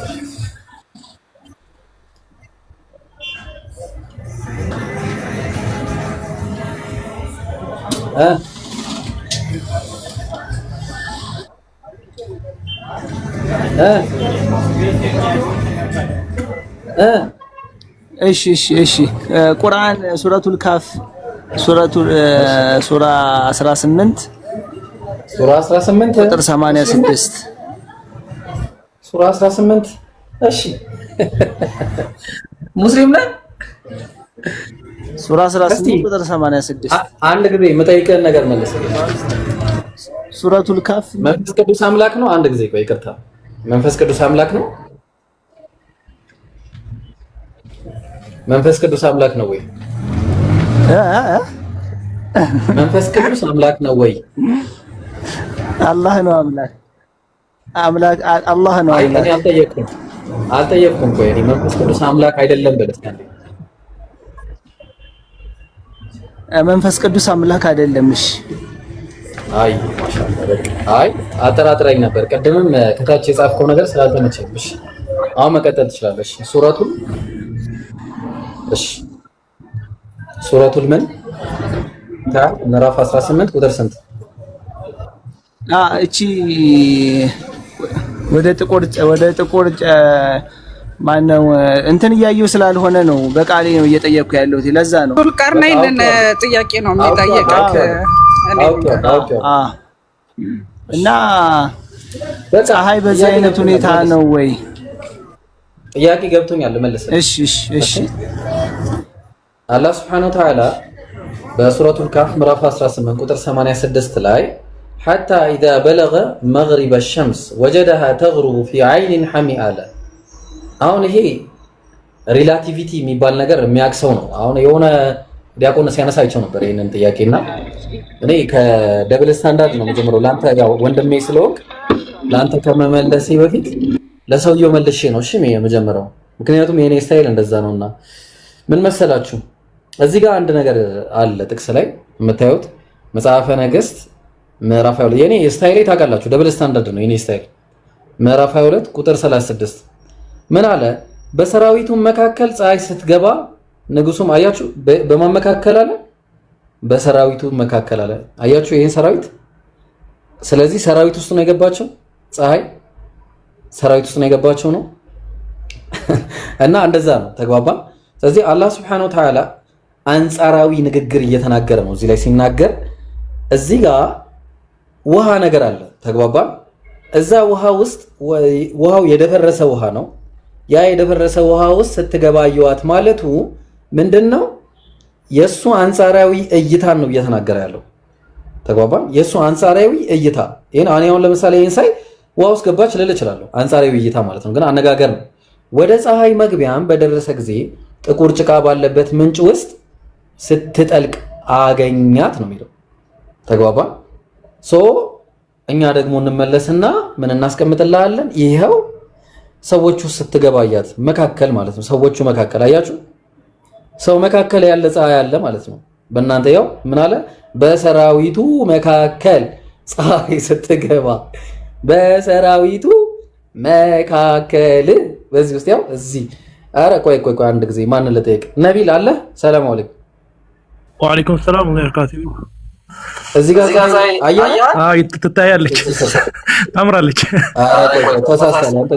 እዚህኛው ሰውዬ ማለት ነች። ቆይ አንዴ የታረኩት። ቆይ አንዴ ይቅርታ። እዚህኛው ሰውዬ ነች፣ እዚህኛው ሰውዬ ማለት ነው። የቱ ጋር ነው ያለችው ፀሐይ? መጽሐፍ ቅዱስ እሱ ጋር ነው የሚለው። አንተ አታጭበርብር። ኧረ አንተ በዚህኛው በቀኙ በኩል እዚህ ጋር ነው ያለችው። እዚህ ውስጥ ነው ያለው።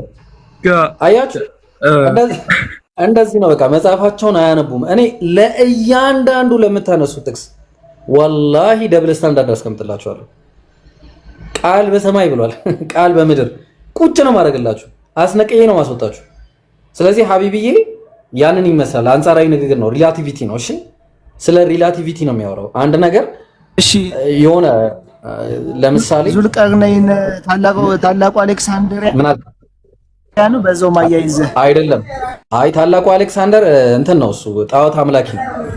ዙልቀርነይን ደግሞ አላህን የሚያመልክ ሰው ነው። ዙልቀርነይንና ጣዖት አምላኪው አሌክሳንደር እንደዛ ነው ሀቢቢ ግልጽ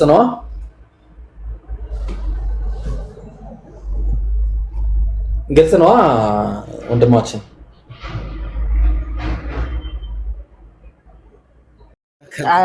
አሳጥረውና ሁለት ሐሳብ ነው አንተ ባለማድረስህ ለኔ ወንጌሉን ተጠያቂ ነህ ካልደረሰኝ ነገር ግን ባታደርስም አንተ ባታደርስልኝም ለኔ እኔ ባይደርሰኝም ወንጌሉ እኔ ወንጀለኛ ነኝ የምቀጣይ የገሃነም ነኝ ማለት ነው እንዳንተ አስተምሮ መሰረት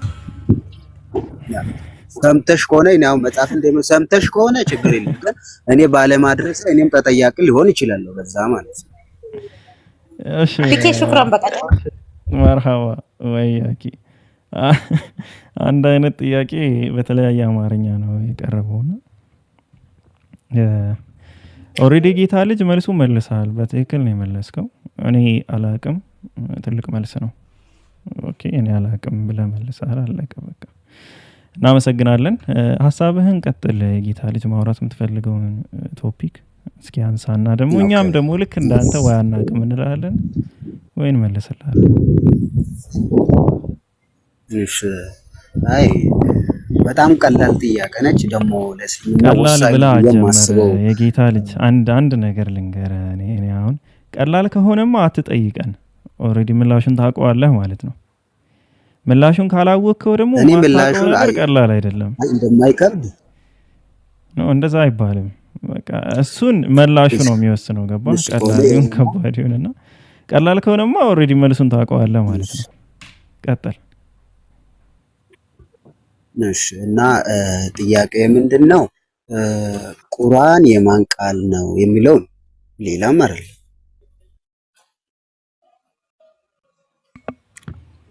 ጥያቄ ሰማይ ቁርአን ያላህ ቃል ቁርአን የማን ቃል ነው ቁርአን ያላህ ቃል ነው በምዕራፍ 2 ቁጥር 1 ላይ ወይም ቁጥር 2 ላይ በምዕራፍ 9 ቁጥር 6 ይናገራል ያላህ ቃል ነው እሺ ወደ አይ ቲንክ ዋናው ጥያቄ አይደለም መንደርደሪያ ነው መሰለኝ እሺ ቀጥል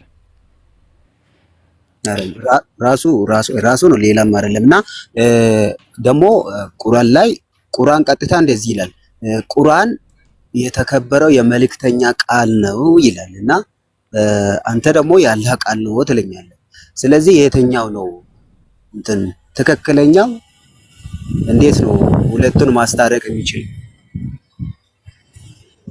እሺ ጥሩ አሁን ያስታርቃለሁ ማለት ያስታርቃለሁ እዛው እናነባዋለን እሺ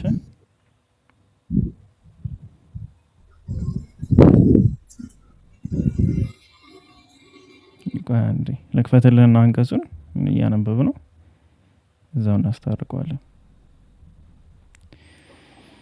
የጌታ ልጅ ማታ ቁርአን የአላህ ቃል እንዳልሆነ ካሳየው ከእስልምና ትወጣለህ ያልከኝ ይሄንን ነበር ጥያቄ በኮሜንት ጽፈህልኝ ነበር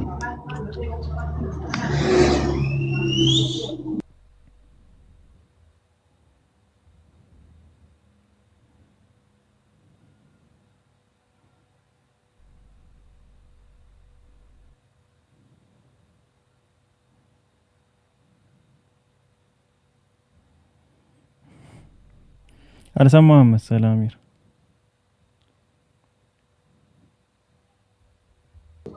አይ ሰምቶታል በደንብ እንተው ኦኬ ነው ዝም ያልኩ ያንተ እንኳን አሳልፈው እንጂ እሺ ቆይ አንዴ እንትኑን ላስተካክል አላበራሁትም ነበር እሺ ታያላ የጌታ ልጅ ስክሪኑ ሊንዳ ካለሽ ሪኩዌስት ላኪ ተመለሰሽ ማለት ነው ይታያል እሺ ሱራ 69 ቁጥር 40 ላይ ምን ይላል ኢነሁ ለቀውሉ ረሱሊን ከሪም ይላል ወደ ቃሉ ቀጥተኛ ማብራሪያ ከመሄዴ በፊት አውዱን ዝም ብለን እናንብበው እሺ ወይም ደግሞ እሺ ቃሉንም ላንብብልህ ኢነሁ ለቀውሉ ረሱሊን ከሪም ማለት የክቡር መልእክተኛው ቃል ነው ማለት ነው እዚሁ እንደተቀመጠው እርሱ ወይም በቅንፍ ውስጥ ያለው ቁርአን የተከበረ መልእክተኛ ቃል ነው ወይም ደግሞ የክቡር መልእክተኛው ቃል ነው የመልእክተኛው ቃል ማለት ነው የመልእክተኛው ቃል ማለት ምን ማለት ነው ሲባል መልእክተኛ ማለት ነው እስኪ የጌታ ልጅ ቃል በቃል እናርገው ካንተ ጋር መልእክተኛ ምን ማለት ነው የተላከ የተላከ ምንድን ነው የተላከው ማለት? አሁን ለምሳሌ የሆነ አካል አለ ከዛን የሆነ ነገር እንዲያደርስ የተላከ ማለት ነው። አዎ ምንድን ነው የተላከው? ያ ማለት ነው። አሁን ለምሳሌ መልእክተኛ ነብይ ለማለት መልእክተኛ ማለት የተላከ ነው አልከኝ። ኦኬ መልእክተኛ ማለት የተላከ ነው አልከኝና አሁን እዚህ ጋር የሙሐመድ ቃል ነው አይልም ሰለላሁ ዐለይሂ ወሰለም፣ የጅብሪል ቃል ነው አይልም አለይሂ ሰላም ማለት ነው። ምንድነው የሚለው? የክቡር መልእክተኛ ብሎ ነው የጠቀሰውና ኢነሁ ለቀውሉ ረሱሊን ከሪም አለ። ቀውል ማለት ንግግር፣ ቃል ማለት ነው። ረሱሊን ከሪም ሲል ደግሞ የክቡር የተከበረ መልእክተኛ ንግግር፣ ቃል እያለ ነው። ስለዚህ መልእክተኛ ማለት ምን ማለት ነው የሚለውን ነገር ከተረዳኸው ቃሉ የማን እንደሆነ ይገባሃል። ከዛ ደግሞ አውዱን እናነባዋለን። እዛ ጋር እኮ ቀጥታ እንደዚህ እያለ አይደል እንዴ? እርሱ ቁርአን የተከበረ መልእክተኛ ቃል ነው ይላል። ስለዚህ ቁርአኑ የመልእክተኛ ቃል ነው ማለት ነው። አይልም አላልኩም። እሺ እንደዛ አይልም ሳይሆን ያልኩህ መልእክተኛ ምን ማለት? እሺ በቃ ተው። መልእክተኛ ማለት አንተ እንዳልከው ሜሴንጀር ነው፣ የተላከ ነው። ምንድነው የተላከው? ቃሉን ነው የተላከው። ስለዚህ ይህ ቃል አላህ Subhanahu Wa Ta'ala የሙሐመድ ወይም እዚህ ጋር ለማመልከት የተፈለገው ነብያችንን ሰለላሁ ዐለይሂ ወሰለም ነው ወይም ሙሐመድ ነው ሰለላሁ ዐለይሂ ወሰለም። ግን የሙሐመድ ነው ብሎ አላስቀመጠ፣ መልእክተኛ ብሎ ነው ያስቀመጠ። መልእክተኛ ይዞት የሚመጣው ቃል ደግሞ የማን ቃል ነው የሚሆነው? የላኪ ነው የሚሆነው። ስለዚህ የክቡር መልእክተኛ ቃል ነው ማለት መልእክተኛ እስከተባለ ድረስ እቺ እዚህ ጋር ቀውል ተብሎ የተጠቀሰው ማለት ነው አድራሽ ወይም መልእክት አድራሽ ቃል ተናጋሪ ወደሚለው ነው የሚመጣ፣ ከላም ወደሚለው አይደለም። ማለትም ተናጋሪው አላህ ነው፣ ንግግሩን የሚያደርሰው መልእክተኛ ነው። ሶ የአላህ መልእክተኛ አድራሽ መሆኑን ያሳያል። ግን አውዱን እንየው ከተባለ ወማ ሁወ ቢቀውሊ ሻኢርን አማርኛውን ላንብብልህ። እርሱም የባለ ቅኔ ቃል ወይም ግጥም አይደለም አለ። ጥቂትም ብቻ ታምናላችኋል። እሺ የመልእክተኛ ነው እንጂ የባለ ቅኔ ቃል ወይም ግጥም አይደለም አለ። ከዛ ቀጠለና የጠንቋይም ቃል አይደለም፣ ጥቂትም ብቻ ታስተውሳላችኋል። ስለዚህ የጠንቋይ ቃል አይደለም፣ እስቲል አሁንም የመልእክተኛ ቃል ነው እያለ ነው። ይህ ቃል ታዲያ ከየት ነው የመጣ ስትል አሁን ስለ ላኪው ያወራል። ምን ይላል? እዚሁ ቁጥር 43 ላይ ከዓለማት ጌታ የተወረደ ነው ይላል። ስለዚህ ያ መልእክተኛ ያመጣው ቃል የተሰጠው መልእክት ምንድነው? ከዓለማቱ ጌታ ከአላህ የተወረደውን ቃል ነው።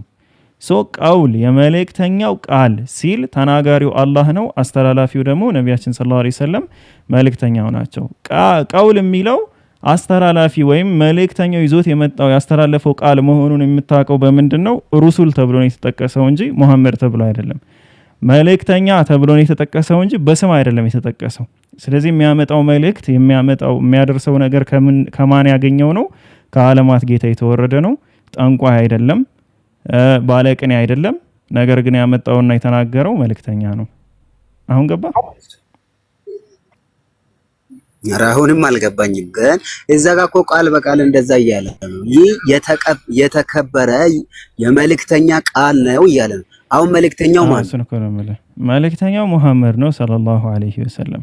የመልእክተኛ ቃል ነው አለ። መልእክተኛ ተብሎ የተጠቀሰው ለምንድን ነው? መልእክተኛ ማለት ምን ማለት ነው? እሱን እኮ ነው የጠየቅኩ። የተላከ ማለት ነው። በትክክል የተላከ ነው መልእክተኛ። ምንድን ነው የተላከው? ስለዚህ አሁን ለምሳሌ የሆነ ነገር እንዲያደርስ ነው አይደል የተላከው? መልእክተኛ ሲባል የሆነ ነገር እንዲያደርስ ነው። አሁን አካል ይወስድና ወደ ነው ምንድነው የተላከው እኮ እሱን ነው እየጠየቅኩ ያለሁት። አውዱ ላይ እኮ አሳይቻለሁ ምን እንደተላከ። አሁን የመልእክተኛው ቃል የተባለው ነገር የባለቅኔ ግጥም እንዳልሆነ አስቀመጠ።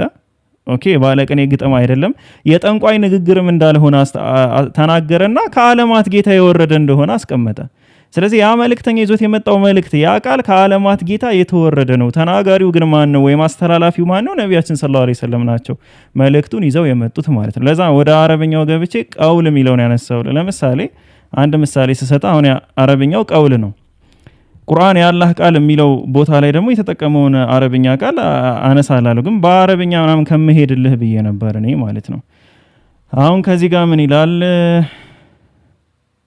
አሁን እዚህ ጋር ያው አማርኛው እንደምሰማው ምዕራፍ 9 ቁጥር 6 ላይ የአላህን ቃል ይሰማ ዘንድ አስጠጋው ይላል። እዚህ ጋር የአላህ ቃል ተብሎ የተጠቀመው አረብኛ ምንድነው? የስማዓ ከላም አላህ ከላም አለው። ከላም ማለት እዚህ ጋር እንግሊዘኛውን እንደምታየው ወርድስ ኦፍ አላህ ብሎ ያስቀምጣል። ከላም ብሎ ነው ያስቀመጠው። ለምን? ቃሉ ራሱ የአላህ ስብሐነሁ ወተዓላ ስለሆነ መልእክተኛ ስላልሆነ። እዛ ላይ ግን የተጠቀመው አረብኛ ምንድነው? ቀውል የሚል ነው። ቀውል ብሎ ረሱል የሚለውን አስከትሏል። መልእክተኛ ይዞ የመጣው ቃል ማለት የተላለፈ ቃል መሆኑ ነው የምንረዳው። መልእክተኛ ያ ይዞ የመጣው መልእክተኛ ከላሙን የአላህ ከላም ሆኖ የነቢያችን ወይም ደግሞ የመልእክተኛው ቀውል ነው። ከገባ ለምሳሌ የኔ ንግግር ሆኖ አንተ የምታስተላልፈው ማለት ነው። ሰዎች የሚሰሙት በአንተ በኩል ነው፣ ንግግሩ ግን የኔ ነው። ለዛ ነው ከዓለማት ጌታ የተወረደ ነው የሚለው። የጌታ አሁን ከገባ አንተ የኔ መልእክተኛ ከሆንክ ሄደህ የምትናገረው የኔን ንግግር ነው። ሰዎች የሚሰሙት በአንተ አንደበት ነው፣ ንግግሩ ግን የኔ ነው። አንተ ምን ትባላለህ? መልእክተኛና አስተላላፊ ትባላለህ። አዎ እንደዛ ነው። እኔ ያው ቃሉ የአላህ ቃል መሆኑን እየተከራከርኩ አይደል። ያ ቃል የአላህ ቃል ነው እያልከኝ ነው። ቃሉ ሊቀበል እሱ ግን መሐመድ እዛ ጋር መልእክተኛ የተባለው መሐመድ ከሆነ ቃሉ ራሱ ከላይ ያወረደው አላህ ያወረደው ቃሉ አላህ ብለህ የምትለው ያወረደው ራሱ ቃሉ የመልእክተኛ እንደሆነ እኮ ነው እዛ ጋር እየተናገረ ያለው። ስልክ ያስረዳው ያለውት አልገባህም? እሺ ከላም ይባላል በአረብኛ። ከላሙላህ ማለት እዚህ ጋር የተቀመጠው ነገር። ቆይ እንዳታቋርጠኝ፣ ቀስ ብዬ ላስረዳ ከገባ